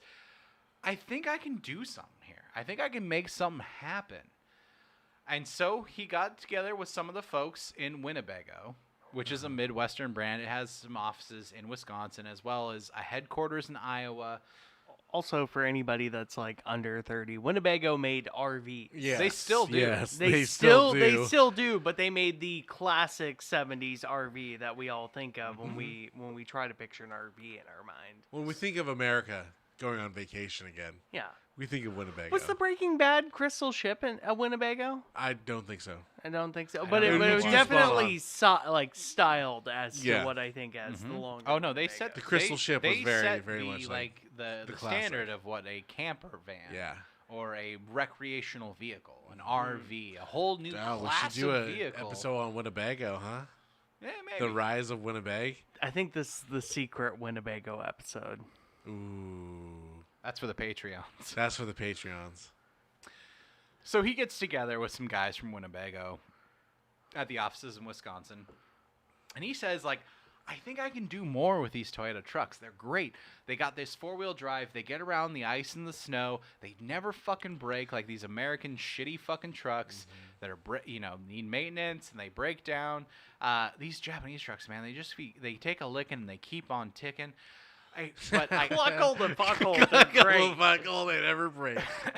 I just wish that we could make them appeal more to, like, the family, get more people Yeah. in there, like, get a cover. Get you know? 2 more rows of seats. That bed is pretty fucking useless when it snows at least 4 months out of the year, and it's covered in snow and Oh ice. shit. I like them. And so he gets a tentative deal going with Winnebago, and then he goes and he talks with his representatives at Toyota. and he Okay. gets them on board. He fucking clinches the deal. They agree that they're going to send 1,500 Hilux pickups, just Okay. unmodified, to Jack Safro without the bed, so they're going to avoid the chicken tax. Because as we can see here, we do not have the extra cab here yet. No. Okay. No, this is a bench seat. It's a basic ass fucking pickup And then that Winnebago's should have gonna a bed. build the bed, But basically. But Toyota's going to send them without the bed, and Winnebago, that's where their magic happens. And what they do is they create the Toyota Trekker. Okay. Yeah. This is the front runner of the sport utility vehicle, which is something that does exist at the time in certain ways, shapes, and forms. It's kind of existed for almost 50 years at this point in America. Yeah, because I can imagine like 60s, 50s Broncos. So in the that Suburbans sense. existed since the 30s in one way, Okay. shape, or form. And yes, the Ford Bronco exists, the Chevy Blazer exists, the GMC Denali exists in a certain way. Even the Dodge Ram Charger, which is what I spent my youth in terms of an SUV, existed at that point in time. But you didn't have this weird Franken car by a Franken You company. didn't have this weird amalgamation of metal and fiberglass that Winnebago and Toyota hybrid childed itself into. And he Okay. created 1,500 Toyota Trekkers to sell at Jack Safro Toyota. And Limited, only to Jack Safro. Only to Marty McFly. he's the only No, one. only to He's Marty. the only one that's selling them. Yeah. Okay. He sold all 1,500. They made them for 3 years, from 1981, the model year, through 1983. So 1981, 1982, and 1983, about 500 Toyota Hiluxes were coming in. Winnebago was turning them into. They would take, it doesn't have a bed, so they put this fiberglass shell around the back end of it. Yeah, and they no, put some I'm carpet in it. very curious. We got carpet. This is not the best picture, but I assume carpet and 2 rows of seats in the back. 1 row of foldable bench seats that's also removable, so you can still use it like a truck if you need a truck. Cool. It's just covered, and so your shit that you're Okay. putting in the back of your truck ain't getting snow all over it Uh-huh. when you're going to the Home Depot or the Lowe's. or the Eagles. in that period of time from late October through late February, you can pull those seats out, and you got some utility. And it's sporty. It's got 4-wheel drive. It's got that legendary Toyota 4-wheel drive drivetrain that we talked about in the last episode when we did. talked about the BJ. The Yeah. Land When we were Cruiser talking that was about able to make it BJs, to yeah. checkpoint 6 on Mount Fuji that launched the Land Cruiser that didn't win America the Korean War at all, but became this massive, off-road rugged vehicle worldwide. You have that heritage in this vehicle. So you have sport in the fact that you can go anywhere you need to go in this thing. You got utility, and you can fit people or goods in the back of it, and it ain't going to get all covered over. And you got a vehicle. Because that's what it Yes, is. that's It's on a 4 thing wheels, and that it gets you place to It place. gets you from place to place. We're not quite using the term sport utility vehicle yet. We're still about 5 years off. From But the are we first saying time that that's this published. is the 2 cells splitting, and we've created a new enzyme No, of car? This, This you is- mentioned it earlier. This is this the is the cooped- amphibian yeah. who finally I knew it! I I knew walked I on was onto shore. something. I walked on shore. Who I've crawls made it. onto land? Yeah, absolutely. Because we've had our sedans. We've had our coupes. Well, that and we're talking financial things. We've had a lot of light pickups. I can't Light think of pickup. a more American company than Winnebago. No, combining with Maybe Japanese, Levi's, but they're Well, come I on mean, now. you they're not American anymore. Levi's Standard didn't, oil. Yeah, Levi's didn't make trim for a fucking Toyota in the 60s. But they should have, right? That'd been Yeah. cool if A they made fucking denim ass seats for a Toyota. Yeah. They actually, Levi's has done denim editions. I believe, oh God, I want to say it's for like a Ford Something. Windstar minivan. Something dumb. There is a vehicle that's had a denim edition that had denim fucking interior. I hope it's a Bronco. I It hope was it's the it new was Bronco. American because it was definitely stupid as hell. But no, I get where he gets his humongous penis moniker because it's kind of like I'm gonna take the most American RV thing and throw it into your Japanese light truck. Dude. And And- people and it- fucking loved them. A handshake between out. 2 countries. They sold out every single year for 3 years. Wow. They sold all of them because people were like, "Holy shit! I can have all this fucking I have all the benefits of a Toyota truck." And the cool thing about this, You can have a regular ass truck too. You don't even have to be constrained by the canopy because this is made of The fucking red on red fiberglass and it rules, comes by the way. off. You can Yeah. pull that motherfucker off of it and then put a fridge in the back of it and get it home if you need to. So this was a canopy. Yeah, it's just a canopy. But you also mentioned carpet, so I assume also like canopy, but easy to remove, and it's the whole bed. It's not just canopy over, but Not a only full like interior. Not pulling only out. did Winnebago sell all of the Trekkers they helped Jack Safro make, they also sold a conversion kit. Like this was getting such popularity that people were like, "How do I make my Toyota truck into a Trekker?" Oh shit! And Winnebago would sell you for a few $100s, 1980s dollars. Colonel Secret Recipe. Like the fiberglass canopy, the carpet, and like the replaceable seat that would make your Dang. Toyota SR5 pickup into Because a they were Trekker. selling this No. as a plain model, but then the Winnebago Toyota. Okay. And I'm pointing at a picture in real life. I assume it's, We're right here. It's, We're right here. It's full, just the cab. Like there's no entering into the passenger door and getting into. No, there is canopy. no. There is no barrier that prevents you from getting back there. That's Oh, okay. gone. Okay. Yeah, that's part of the Winnebago process. They Oh cut my out the God. back I didn't know. part. I didn't know if people were getting into the back part from like Nope. Through the, No, the if little tailgate. the So little it's- privacy window. Yeah. Instead of having to get in one of those shitty fucking extra cab jump seats in the back, you'd get into this. Your mom would pull her seat forward, and then you jump in the back, and then bang, there's a row of seats for you and your sibling Whoa. Yeah. in the back So of you it. can Elevated, hit your right? sibling for the And then you can even put your dog or some shit behind you. Your dog or whatever. You know? Or put your Haul wife some back lumber. there. Haul your dog. There's still a bunch of cargo space for groceries, for fucking your dog, maybe the kids that you don't care about as much without seatbelts. 'Cause once again, Grandma. as long as the seatbelts are taken, anyone else is just sort of fucking free reign in the back. I also like this because of the Trekkie war Yeah. that Mhm. apparently happened in the 90s where a bunch of nerds couldn't decide what they What were do we call the called. fan base? Yeah. Oh wow. That's an episode. Yeah. Nope, that was a discussion. And this, I guess, Safro may have been on the favor of like, no, we're Trekkers. No, we're not Trekkies, and that's why I'm gonna name So we can't be sued by Gene We're- Roddenberry, who's just so happy in the 80s. at this this sport point. utility vehicle that isn't quite called a sport utility vehicle yet, because no one's really using that yet. That was 1986 is when that term Okay. is first thrown around in Motor Trend magazine. He has made a Frankenstein vehicle that you can't not sell, called the Toyota Trekker in the Midwest. And everything's going great. They have moving units. It looks like it's the gravy train for old Uncle Jack from here on out It's till how he's got his signature grin. Yeah. 2009 when inevitably a heart attack takes him out. Oof. Enter our villain? Oh no. Does the man put the kibosh on this? Aichi Toyota. Does he push the big red button and say like, no, Nuke the plan. no, we're not having American First off, components these and- fucking chicken people cannot be making more money on our product than we can make on our product. fucking Yankee The chicken. fried chicken people. The Christmas chicken people cannot be doing this to us. A little bit of a backstory. He looks so disappointed. Is this also his like funeral picture? Maybe. He looks so disappointed in me. If I was given this pamphlet at a funeral that says "Our Villain?" man, I am saying I'm the you last want man our to leave. villain, you don't want R.I.P. Bozo. All right, do you want R.I.P. Bozo? I mean, he definitely is dead at this point in time. He lived for 100 fucking years. From 1913 to 2013, this motherfucker Whoa.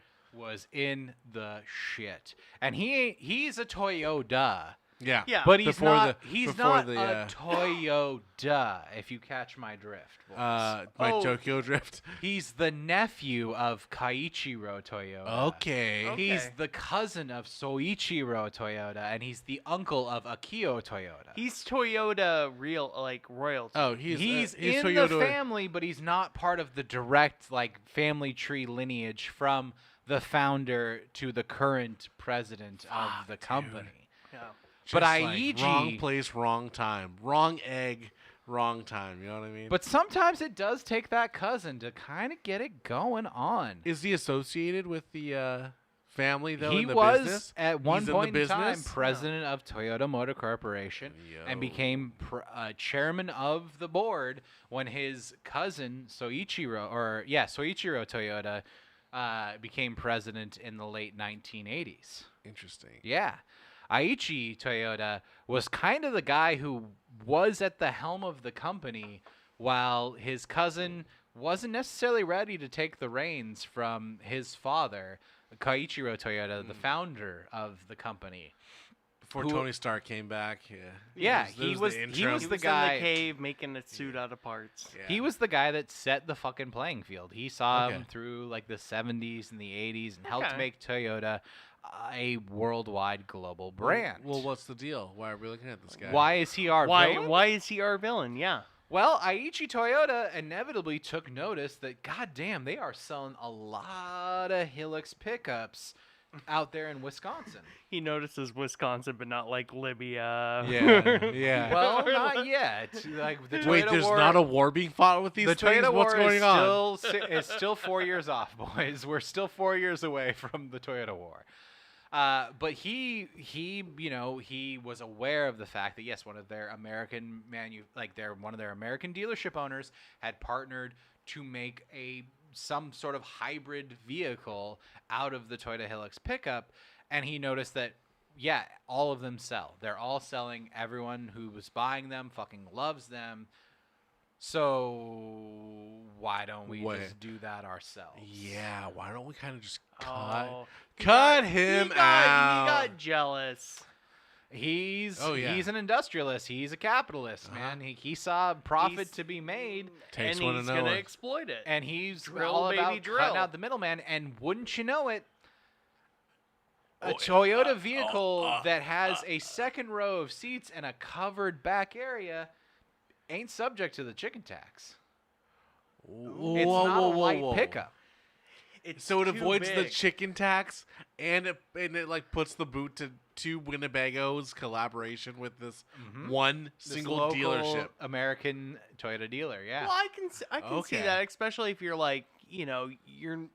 I assume Toyota at this point hasn't done big strides into, hey, we're gonna make our version of a Suburban. Not yet, no. So it's that I mean, sort they- of somebody, some they only some just got there Yankee with the fucking Pathfinder. cheese eating Yeah. American Yeah. has done it. Yes. Yes, No, we can and do it no. cheaper. Like Toyota was never making a I Suburban. think when I They- think of Suburban, I think of 3 rows of seats. That's exactly it. And Toyota Yeah. always had their equivalent of it, the Land Cruiser, but the Land Cruiser never got a third row. and seats I said until the Pathfinder because I 19 was thinking Nissan. My bad. that is the equivalent of a Toyota 4Runner, but from Nissan. And my friend, our good friend Cody Thompson, cannot remember that I drive a Toyota 4Runner. He always calls it a Nissan Pathfinder. Really? Hmm? Yeah, Yeah. I probably did it for him. Me and Josh, because Josh had a Pathfinder at the same time. His was janky because Yeah. his key was lodged in the ignition, so he used a knife Yeah. to Oh, jimmy just it. to like, I gotta wiggle Yeah. the key and Nissan start ain't the as good as thing. Toyota. For Dude, several tell me reasons. about it. I may do an episode on Nissan. And I like, would it's love it corporate if you history. stopped saying Nissan. It's a fun thing to say. You got Datsun and you got Nissan. That's right. You got an old-fashioned. The only time you do proper Japanese pronunciation is with cars, Taylor. Not when I. And not- it pisses everybody off. I learned. It's That's the only time Nissan. I've had to learn Japanese. And But yes, you Nissan. said Obachan correctly earlier. you did too. it. yeah, I my wanna call you Obachan out. Rita Henley, who owned a Toyota Corona back in the 70s and the 80s. It sounds like a full mockery sentence because Toyota Corona I did not know of until this slide. There was also even a smaller version. I called thought the- you were saying Corolla in the most inappropriate fashion. But He's no. inventing racism over here. Nope. Obachan had a Corona. Obachan Rita Henley. I want the Obachan. I want that kind of Obachan. Obachan Prime. And the reason I put these like question marks is because like this is the real world. This isn't clear cut. Jack Safro was a le petit bourgeois, like he was a small business tyrant. He was the used car or new car dealership owner who sort of perpetuates like the labor exploitation of capitalism here in America. Aichi Toyota, he's not necessarily our villain. Like he he did a shave. He, to Jack Safro, he might have been, because he's like, yeah, we can make that here in Japan and we can ship it over to North America and sell it without having to pay that 25% chicken tax. But IEG Toyota was also the guy who saw the world's most ubiquitous auto brand, like, through its most formative years as it became a global auto brand. And like he was part of who oversaw like some of my favorite vehicles ever, the Toyota MR2, the Toyota Supra. He was the guy who got Lexus as a brand off the ground. Okay. And The luxury Toyotas. He's got some credibility. in the back and take in the the backroom dealings of everything, Jack Safro may not have been fucked over.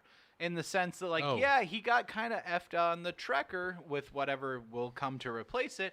But he was also one of the first he owned one of the first Lexus dealerships worldwide.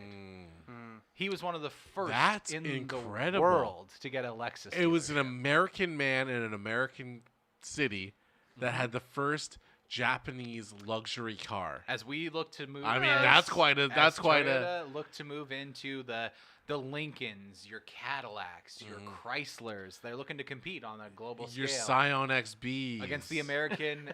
And Can we give like an honorary weeb award to fucking Safro? Jack Safro? Jack Safro is a weeb, but he not for anime. He was just he was one of the first JDM hot boys. If he existed today, he'd be driving a WRX STI. He'd be ripping a fat fucking vape, and he'd be wearing a new era flat bill cap. He sure would. Backwards, and he'd be trying to race anyone who had anything that said sport on their car at every single stoplight.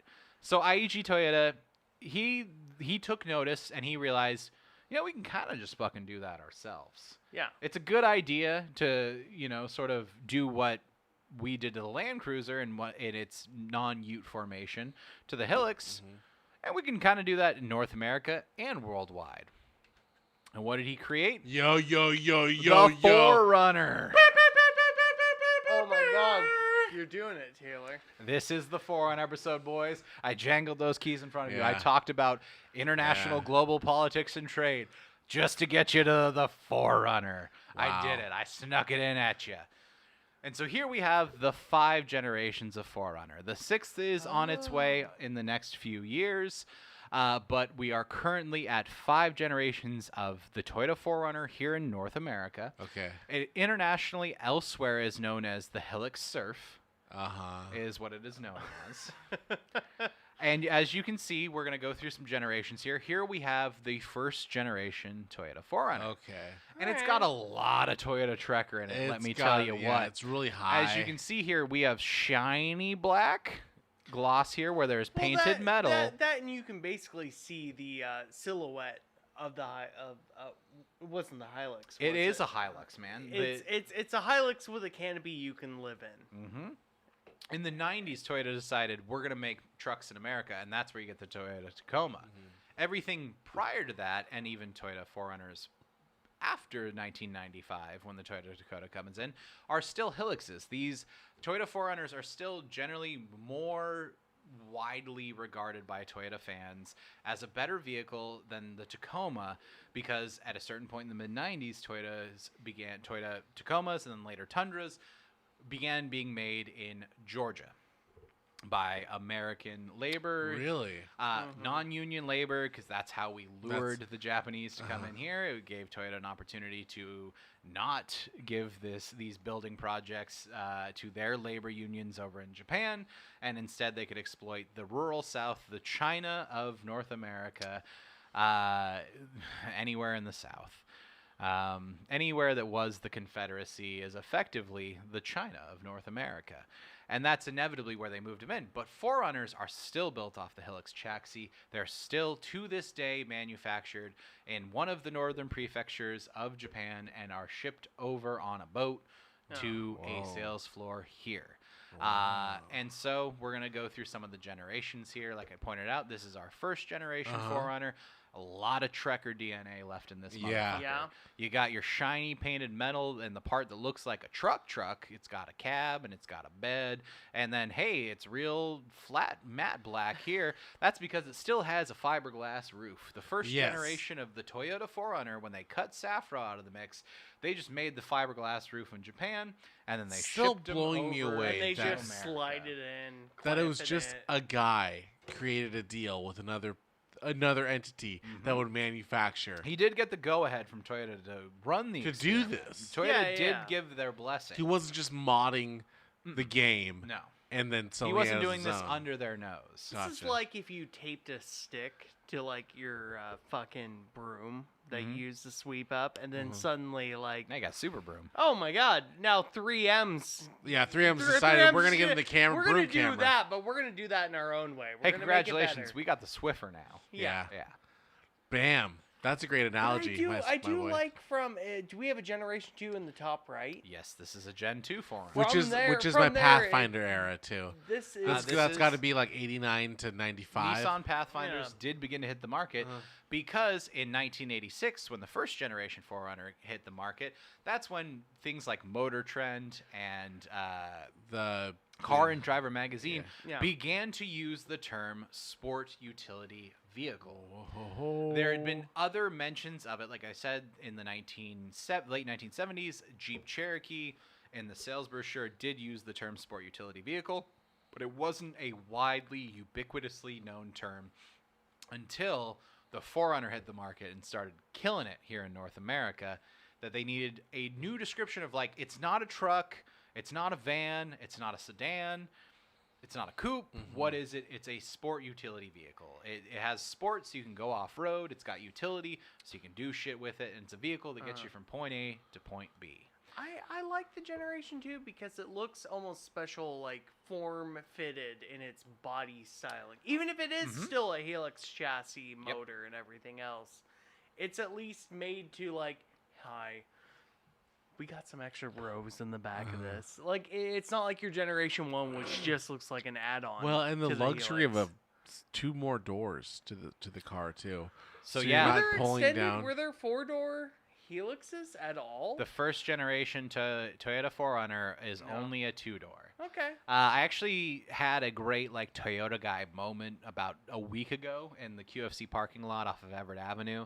I parked my 4Runner. At a You meetup. met some Toyota bros. And a dude in a first gen 4Runner Oh. comes into the parking lot, and his definitely has been worked on him for, but he had that dope ass like sort of stripes down it.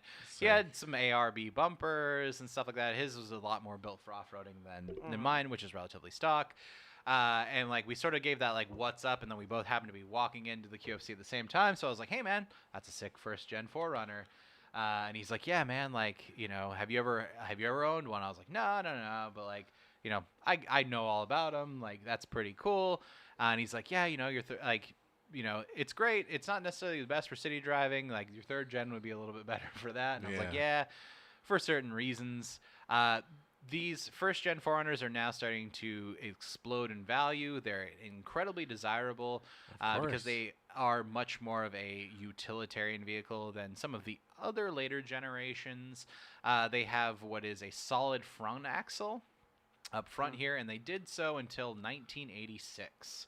So for the first 2 years of the Toyota 4Runner, 1984 being its first model year here in the United States, they had a solid axle, just like a Chevy Silverado or your Ford F-150 or your all whatever. It's got leaf springs in the back. It's very much so your basic farm truck, but so it can get off-road, and it's very capable. It's somewhat uncomfortable when you're on the road.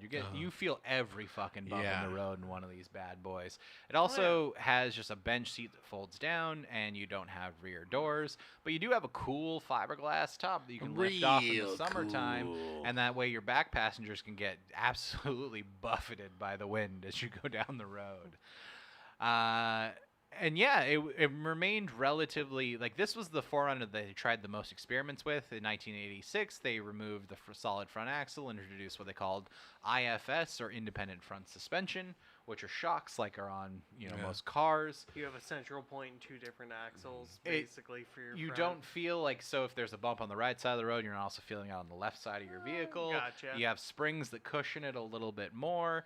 And yeah, it gives a little bit it gives you a little less rigidity, but it gives a little more flex, so your road experience is a little bit better. They got rid of that in 1986 and replaced it with independent front suspension. At that point in time, they also decided, hey, there's a lot of room now that we don't have this axle in there. So they turbocharged the legendary 22R motor. We talked about this in the Toyota War episode. It's Toyota's 4-cylinder engine that is generally considered literally bulletproof. As any member of ISIS or any sort of liberation army can tell you, they can survive being shot and keep running, and they just do not die. And then Incredible. Toyota decided, let's get fucking wacky with it. We got this weird thing that we call the Forerunner, which they went to an American ad agency to come up with the name for, and they wanted to. It can't be called the Trekker.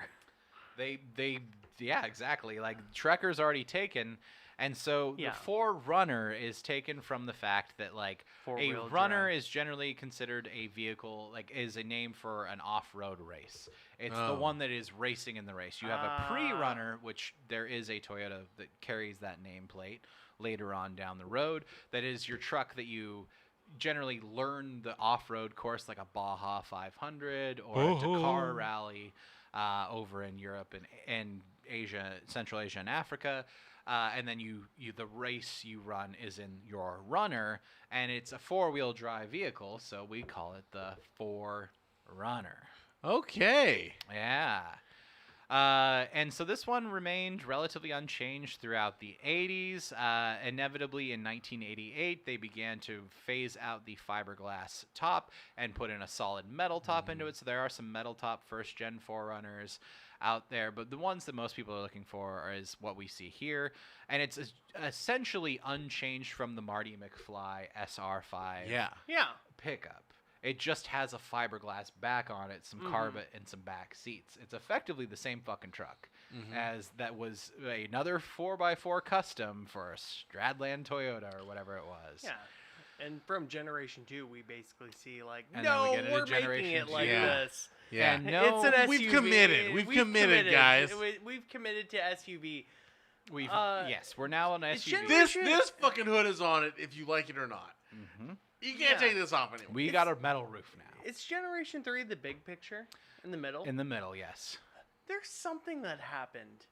Something clicked. Something clicked in those late 90s designs. A lot of that Land Cruiser became info right here. 2000s. Well, this The this is mostly guardrail. where you're getting a lot of your R&D from the 90s here in the 4th gen. But yeah, let's talk about it a little bit. The third gen is ugly. I hate the bubble Oh my version God. of cars that a lot of cars get Uh-huh. in the 90s. Like what and the then- FJ I'm is? not a car guy, but just coming from purely aesthetics, when you can tell a car was made oh, that's a 2002 Mhm. something or other, where you're like, everything has this PT Cruiser bubbleness Yeah. about it that then Smooth edges. things moved away from. We haven't quite gotten there yet. I do understand what you're talking about, and you're absolutely right. The retro futuristic design of the 2000s is a bit of an abomination, but there are some good results of it Yeah. that we could talk about at a certain point. But yes, so from 1984 to 1989, you have your first generation Forerunner, and then Yeah. in 1990 they introduced the second generation Forerunner. That's a It looks between the third and the second gen. If you actually look at the side view of it, they're relatively similar. There wasn't a whole lot that changed from it. The major difference is Body's lowered a little bit more, I want to say. Oh, are we shortening the front? not necessarily. That's more of a forced perspective because we're looking at this almost dead on Yeah. to the side. In this one, we're at a much more of a 3/4 angle. The body length on the second gen and the third gen is identical to one another. They start getting a lot longer here in the fourth and the fifth gen. Okay. By significant amounts. But the second generation Toyota 4Runner was beginning to become more standard with a V6 engine. They introduced one in 1989 for the last year of the first gen with a V6 engine. All the rest of them are 4-cylinder engines. That at a certain point in 1986, you might be able to get one with the turbocharger, which is pretty fucking sick. That's a whistly boy that goes, and you have more power. You got more go juice. And then in the second gen, they started to become their way of differentiating themselves from other 1990s American SUVs, because at this point you have the OJ Bronco, you got the Ford's the GMC Jimmy, you got the GMC Jimmy, which is just a rebadged Chevy Suburban. You got the Dodge Ram Charger that I spent my formative years that inevitably became the Dodge Dakota that you guys might be a little more familiar with in the 90s. And so Toyota, to set themselves apart, they started to somewhat luxurify and add more options to their interiors. So even like the base models come with power locks and power windows and things that necessarily American auto manufacturers weren't offering. And that's sort of how they gave themselves a bit of a competitive edge. The second generation 4Runner was marred by a little bit of controversy. In the first few years, they got an IIHS crash safety rating of like 1 star. They were not very safe to drive. If you crashed one of those bad boys, actually not safe to drive, or are we talking politically? They crumpled real bad, and if you rolled them over, it was real bad news for you. Okay. And that's part because they were mostly just still very basic, like the first generation 4Runner, which was essentially a Toyota Tracker, which was essentially a Toyota Hilux.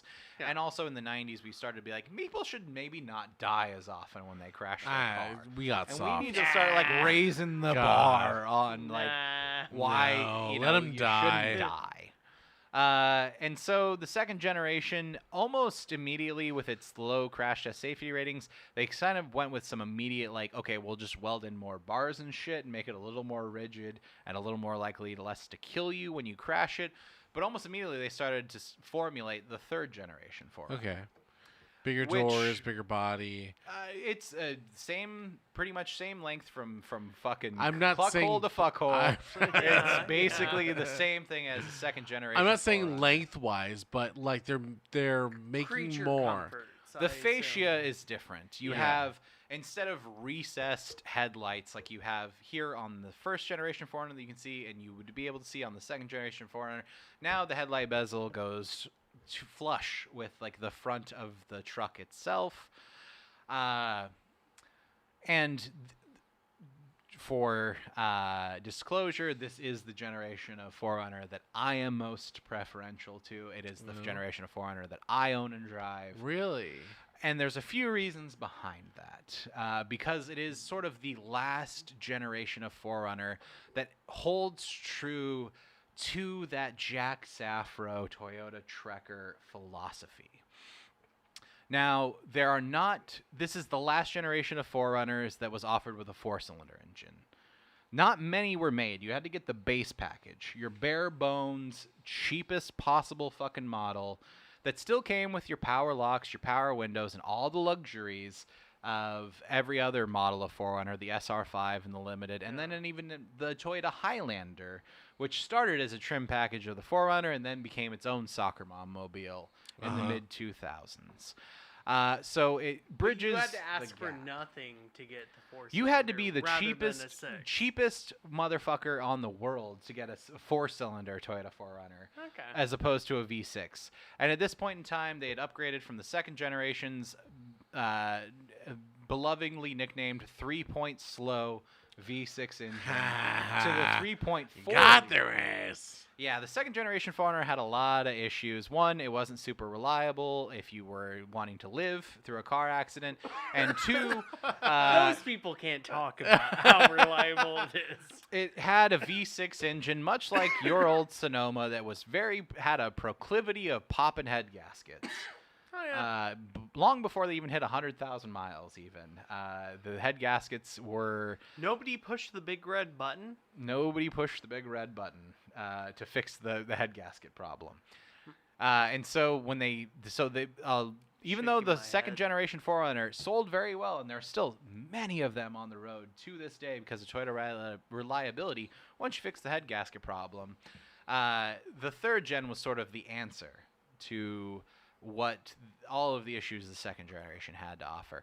Very few of them had that 4-cylinder model, the 2.7 liter 3RZ FE fuel injection inline 4 engine. Most of them had the 3VZ V6 engine that produces about 200 horse ponies and about 220 feet of torque.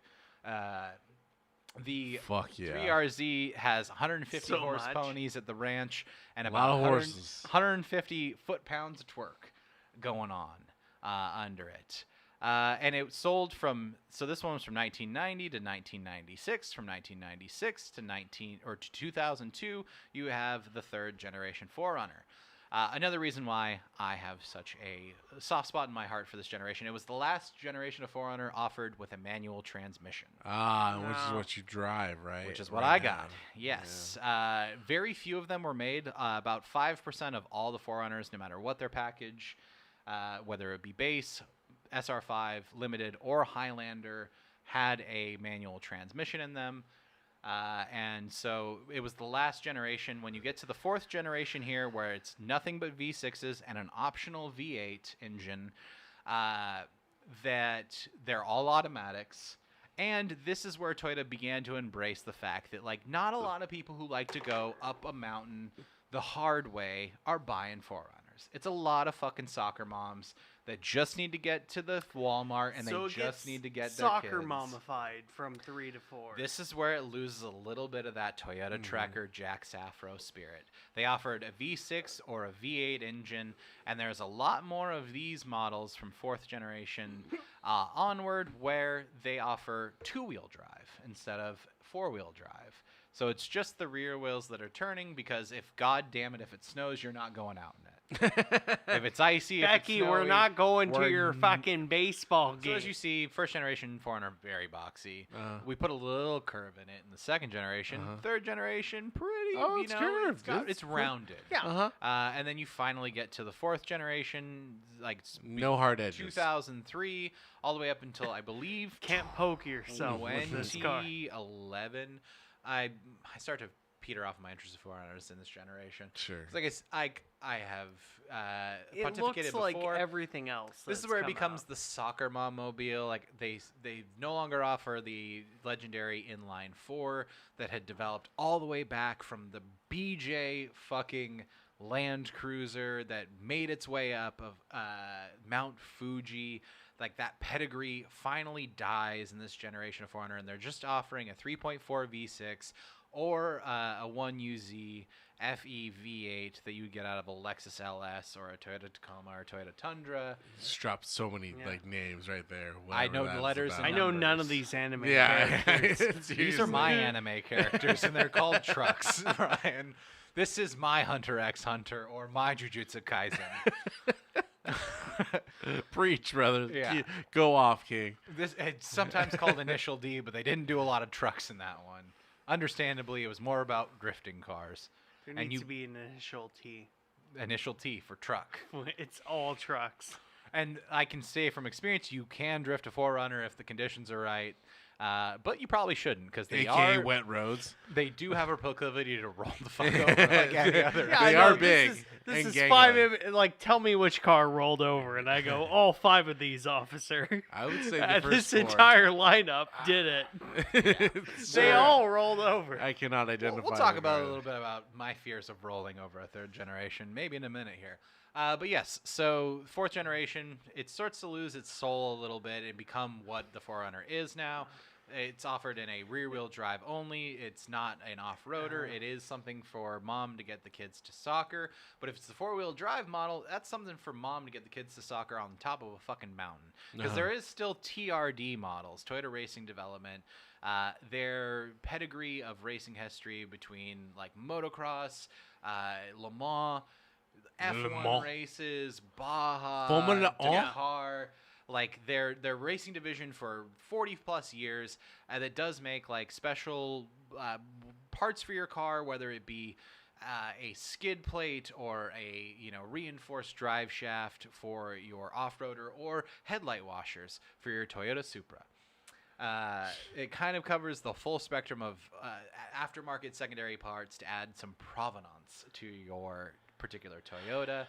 And they did still offer badass 4th generation Forerunners. You can still find them up at Walker Valley here in Skagit County, ripping shit and fucking helping Cybertrucks out of the fucking mud. Because those things are absolute pieces of Ass. shit. Anything with an SR5 badge, I do include the Corollas from the 80s, can outperform any Cybertruck on the market.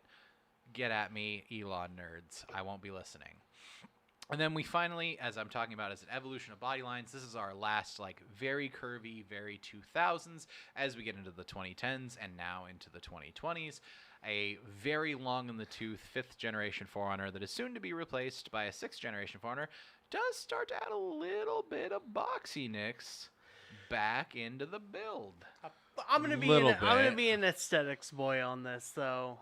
Every car built 2012 onward looks like hi, it's my first day using Blender and I made a car for your indie RPG that needs some cars driving around. Every car's turned into the 5-year-old crayon drawing of a car. Yep. But in the 2023 sense. Bro, you're absolutely right on that. I But haven't. it's okay. It's a form meets function. Mm-hmm. But at a certain point, you're just sort of make something interesting. Make something with. Yeah. Don't leave it up to fucking Exhibit or some Joe Schmo to throw fucking Dracula fins on a car again. Toyota was never an aesthetics trendsetter. They did their own thing in a lot of vehicles. They made some aesthetic choices throughout. The original MR2 from the 80s is a boxy spaceship-looking vehicle. The Mark IV Supra, the legendary Fast and the Furious one, looks like Joe Camel had sex with a penis, and that's what the Mark IV Supra It's so rounded. There's so many curves. Yeah. I mean, the Toyota Tundra is just hey, we made a Tacoma slightly bigger. Yeah. And that's kind of what it's been throughout its entire lifespan. I'm just saying as a critique to every car looking like the fucking PlayStation 1 model of a car. What you imagine a PlayStation 1 game to look like, but a car. And I assume it's easier to replace door frames and handles because everything now has this slope and a 33-degree angle to its top. The ironic it's pretty part safe. of this, If it's easier to make, I'm all for it. If it's pure aesthetic, nah. Cars look ugly nowadays. I can assure you. And it's weird because parts are pretty expensive for the 5th generation Forerunners because it's new, and also just building on the heritage and the pedigree of each four generation before it. The Forerunner has become a bananas expensive fucking vehicle. It is Really? a decade behind technologically than most SUVs that are sold in North America because they've been making the same fucking one for 13, 14 years now. It's remained relatively unchanged. Even a new 2022 Toyota Forerunner still had an attached backup camera.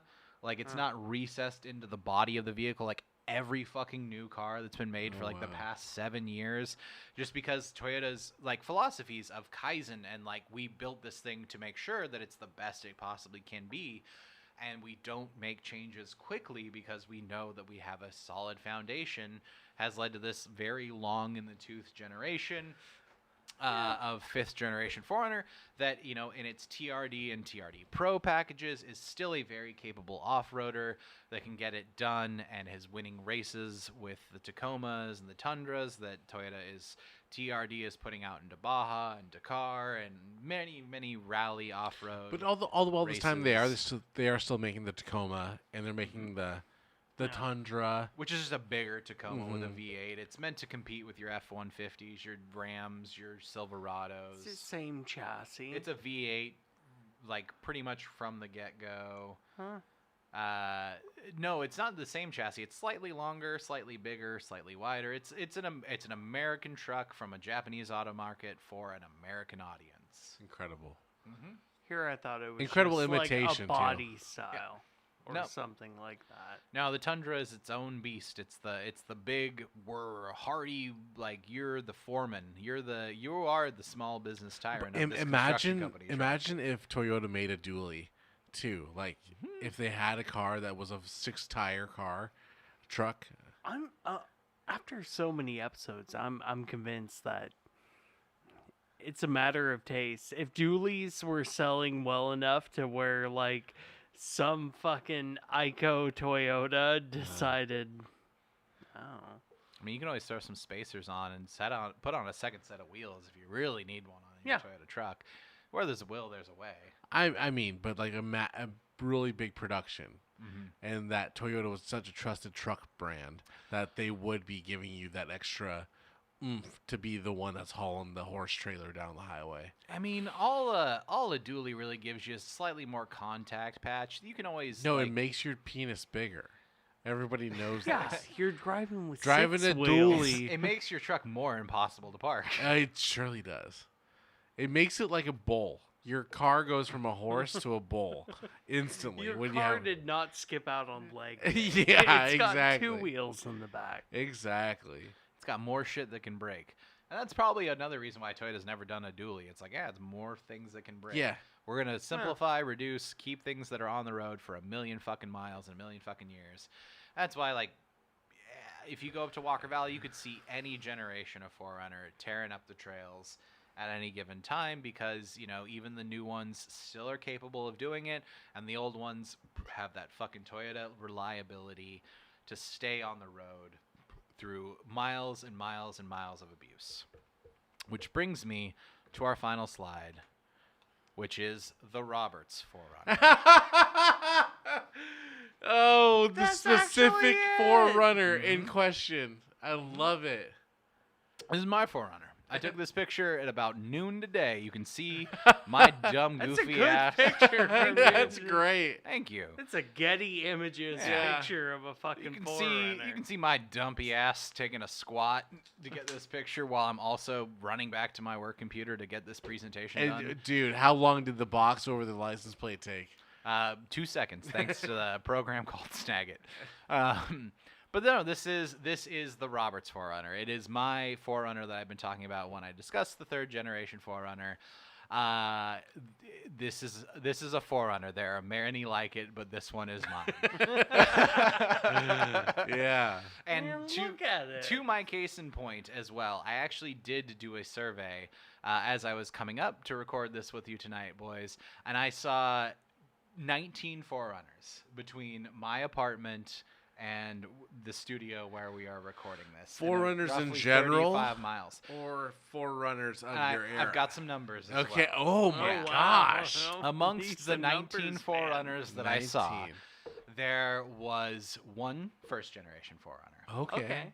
I saw one second generation 4Runner. Yo. Alright. I saw 6 third generation 4Runners. That's yours. No, not including mine. Mine No, was no, the not 20th. including yours, but But that's what that yours. That is is this what it generation is, of yeah. 4Runner. Yes, it's got dents. It's got a bird shit caked on it right there. Yes, there is a guy there. And yeah, there's mud and shit everywhere. And we'll talk a little bit about whatever this fucking thing is in a moment. You've got the Um, minivan package uh, for 4Runner. It looks like it could be livery, but it's not. It is paint. So I saw like about 6 third gens, so that brings us to 8 overall. I saw about 5 fourth gens, and I actually saw a surprisingly low number of 5th gens at, I believe, let's see, there it's 8, 5, that's 13. So yeah, about 5 5th gen 4Runners as well, Okay. which I do see a shitload of elsewhere. But I just took account just to be like, how ubiquitous is this sport utility vehicle? The vehicle that kind of generated the need for a name for this class of vehicle. And just in a short 35 minute drive, I saw 19 of them spanning the entire lifespan of the nameplate of the vehicle. And they're all still on the road. They're getting it done. I mean, within 1,000 feet of where we are sitting, there is another maroon 3rd gen 4Runner right like 4 doors down that way down Wow. the road that looks Yeah. identical to mine, except his or theirs is an SR5 package, so it has slightly different things on it. And they've changed the rims from my stock. This is all a bunch of brake dust. Let's never mind that. This truck needs a wash real bad. But yeah, this is my family's 4Runner. It had an original owner, some schmuck, don't know who he was, but he did own it for the first 80,000 miles of its lifespan. So this truck was manufactured on December 3rd, 1998. Is where it was born in Japan, and then it took a long boat ride here to North America to then be sold for the 1999 model year. I know this because of some of the work that I've done on my 4Runner, and as I was crawling around every fucking inch of the undercarriage of this thing, I saw multiple parts that were stamped or labeled with stickers that have somehow hung on for 25 years with 12/3/98. So I do know my truck's birthday. All right, dude. And Hell yeah. less than a month ago, 23 days ago, she celebrated her 25th. My truck can now rent other trucks. Well, if it hell needed yeah. to. She can drink for 4 years, and now she is a 25-year-old. But yeah, so Did you guys go to Outback Steakhouse for So it, or she what? was Like made- Olive Garden, maybe celebrate the big day. yeah, you're not. It doesn't have the fanfare of a 21st. Like 25th is your last like milestone birthday Yeah. before it kind of starts being depressing. It's more of like a Five Guys kind of outing. You go to the Outback. You get yourself some bloomin' onion and some unlimited shrimp if it's October. Oh, So oh You you just got said my heart the racing. magic You word. said the magic word. Absolutely. I'm gonna Hulk out and leave this place now. he's gonna be at the next train to Wajimaya. Yeah. So yeah, the first owner of this vehicle, I am the third, owned this vehicle for 80,000 miles from 1999 through 2008. And then it made its way to a used car lot where my father, Rob Roberts, thus the Roberts 4Runner, purchased it as a used vehicle, and he used his mechanic savvy and know-how that he has passed on a bit to me. The four-wheel drive wouldn't initially engage, so they originally wanted $8,000 for this 10-year-old, almost 10-year-old 4Runner with 80,000 miles on it. But my dad was like, I can't get four-wheel drive to engage, and that could be an expensive repair that I'd have to do myself in the shop. But he knew that it was just a solenoid, a very cheap part, a $25 part. Or he took a bet on it. He wasn't 100% sure, but he had an inkling. And so he was able to talk him down $2,500. Wow. Yeah. What a guy. So you got $25 off that sticker, $2,500 off that sticker price, because he's like, oh, if four-wheel drive doesn't engage, I don't really know how much I want it. I'm gonna walk off the lot. They brought him back in and played ball. And then my dad replaced that $25 part, the solenoid that actuates the front axle once four-wheel drive is engaged, and it's worked ever since then. Now 15 years down the road, and from 80,000 miles to 315,000 miles. This was a reliable Roberts family workhorse. Wow. This truck right here took my dad to Boeing from Camano Island and then later Warm Beach and back every single day. Fired up every single day, like no questions asked, just got it done. I went to both of the Seahawks NFC championships of the Pete Carroll era, riding in this truck. My childhood dog rode in this truck and took her final ride in this truck. What a car.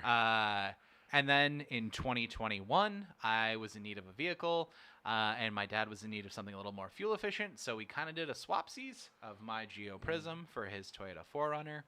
And from the winter of 2021 to now, for the past 2 years, this is my truck. And I've taken it from 315,000 to 315,000. to 327,000 miles. You took that car on at 315,000 miles. Yeah, this truck is now re-entering Earth's atmosphere after a lap around the moon at this point. It's coming back Holy around the moon. crap, dude. Mhm. Still ticking strong. The only major issue I've had with it in the past 2 years that I've been the owner of it was the clutch finally went out. Wow. After 320 some odd thousand miles, the clutch finally gave up the ghost on this thing, which normally the manufacturer suggested replacement is like, yeah, maybe every 100,000 miles you might need to replace the clutch in this. Incredible. And even being on the forums, What a work of art. of Toyota guys, they might say like, I just replaced mine at 180,000 miles. I really feel like I got one over, milking an extra 80,000 miles out of it. This one milked 220,000 extra miles out of its original stock Aisin clutch that was manufactured, I believe, in the Yokohama prefecture. And so that's what I bought to replace it. And over the summer, I went through blood, sweat, and tears, multiple weeks of crawling around under this thing, pulling the transmission out of it, pulling the subframe off of it, Whoa. disconnecting the drive shaft from the rear differential and the front drive shaft from the front axle, and replacing the clutch, which is a not necessarily insane job. It's a pretty cheap part. It was a few $100, but it's a lot of labor to get it done. So me and the old man went through essentially getting this thing back roadworthy again. I'm having a deja vu here really quick, but does Pops have like a jack to lift this up on? Transmission jack? No, he took this as an opportunity to go down to the Harbor Freight and Tool and buy himself a transmission jack. That's what we told Kim Roberts of like, gotta buy one. Whoa, wow! What are we Just supposed gotta to do? buy a What are we supposed to transmission do? jack. What else you gonna do? You want us to die underneath there? Kid Come needs a new on! fucking truck. And it is a very heavy transmission because it also has a transfer case. It actually has the same transmission my 88 Supra had, but it's been like converted over to also do 4-wheel drive. So they just slapped another big heavy piece of metal to the back of it. But thankfully, it's a simple transmission, and one I already knew how to work on. So replacing the clutch wasn't that difficult.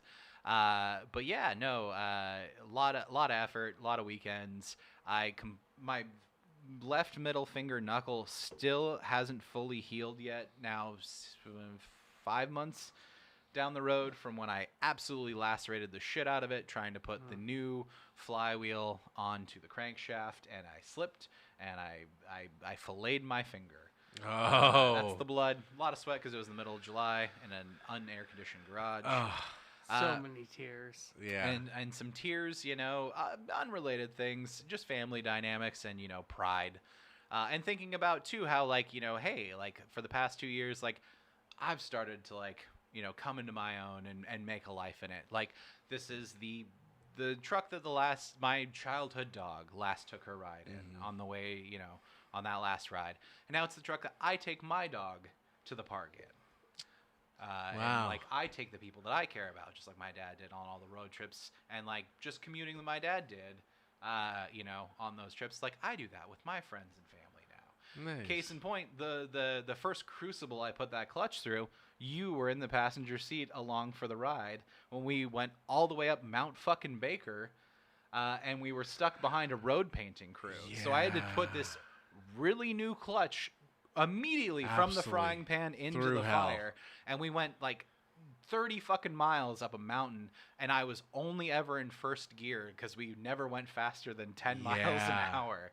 And that was I remember kind of white knuckling it, being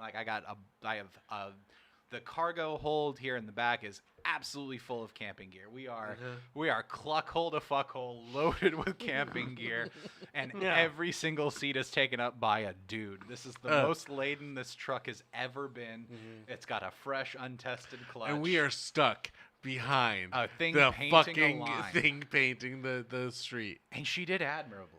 Yeah. It was only once we got Fantastic. up to highway speeds and I was chasing newer trucks that our compatriots were driving to the campsite that I realized as we were going around corners, oh no, rollover could be a possible thing. I could actually feel the body tilt more than ever just because of all the dude and cargo that we had in it.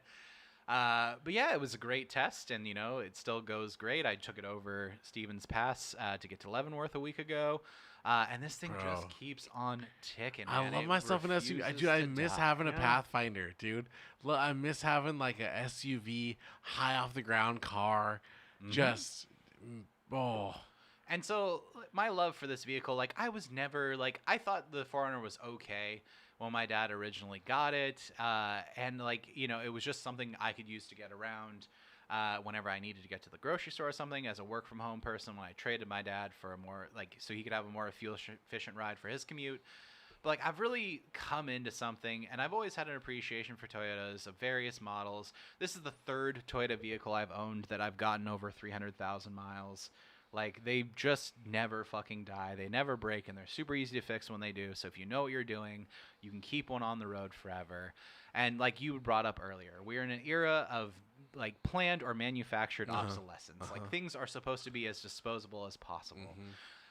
But still, even though it's not perfect, they are, the most successful auto manufacturer in a global capitalist economy.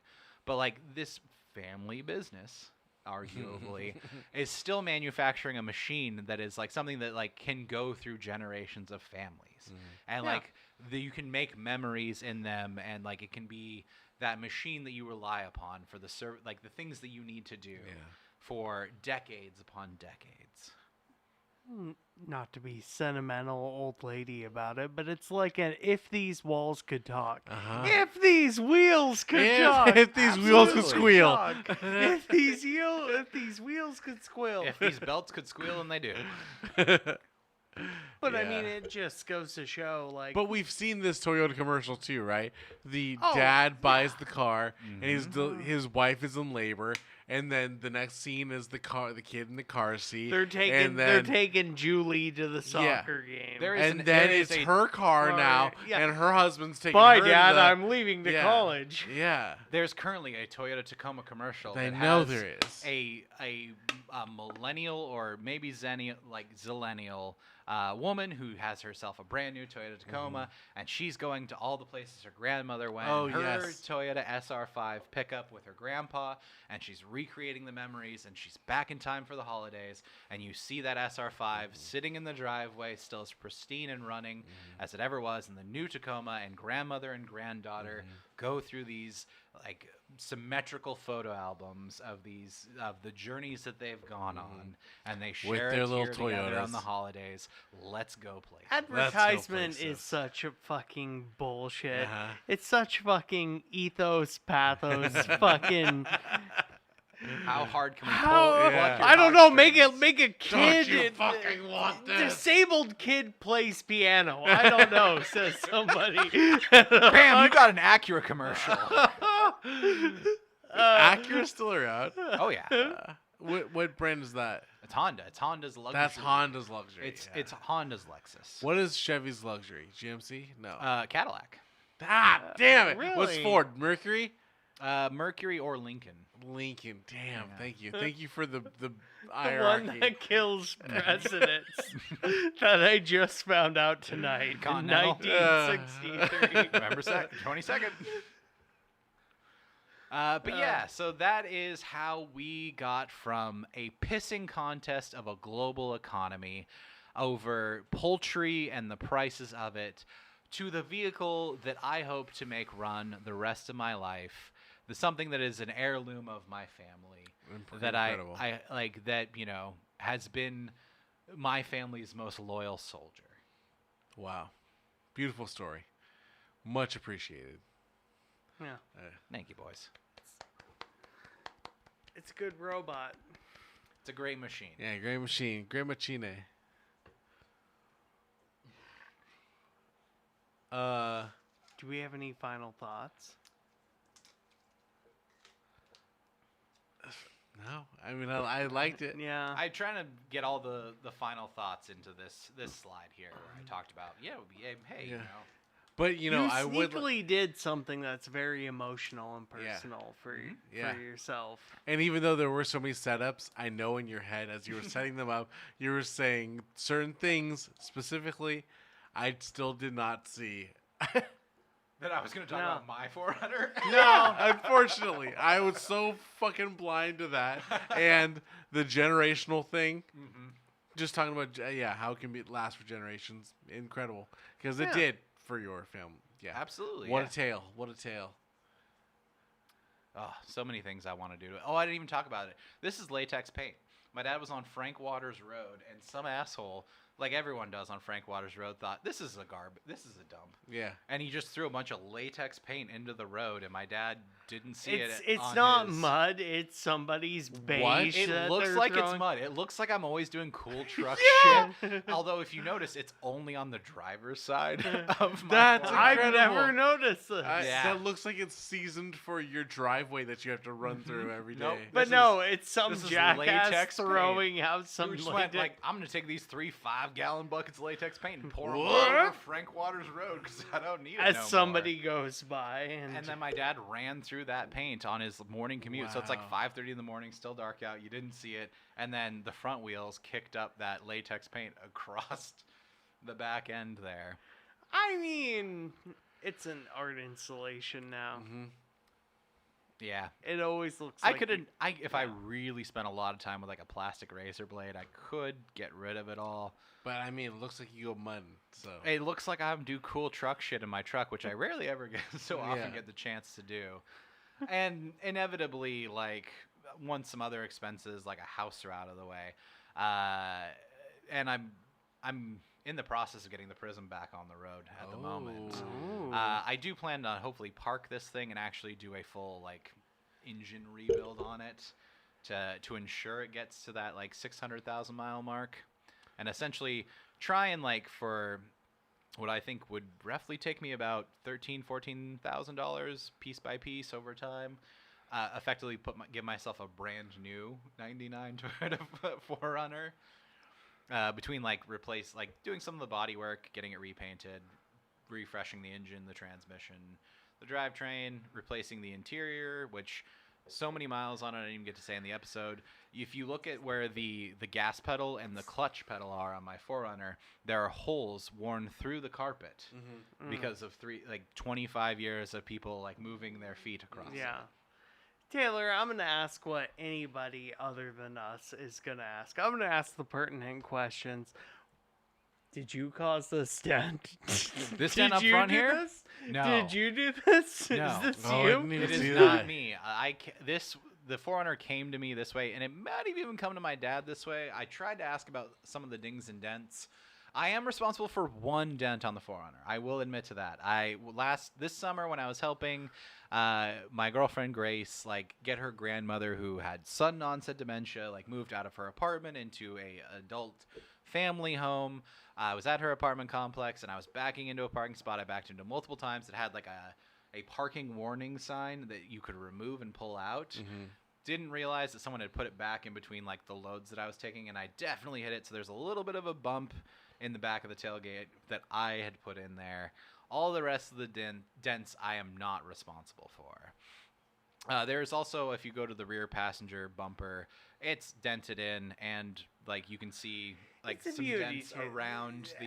Everybody's got dents. Every car. Zach, does your Scion have dents? Yeah, it's got paint scratches. Yeah. I mean, it's a 25-year-old vehicle. No, I know the story of most of the dents, other than this one. This is the only one that's a mystery to me. The other ones I do know that, the one that's in the rear passenger side of the 4Runner between the bumper and, around the taillight bezel, that was Rob Roberts having one too many blue moons and accidentally backing into a tree while taking the garbage to the curb. But other than that, she's pretty straight. I don't know, Taylor, you struck me as somebody with ninja weapons, and this dent above the fender looks like Looks a like ninja. It looks like a It sword looks hit like it, yeah. a surefire, oops, we hit the car. It's the only one that's a mystery to me of how did that one go. I might now. It's a family member. It's not just a car. Absolutely. It's, When you're here, your family. Let's go places. Let's go places, baby.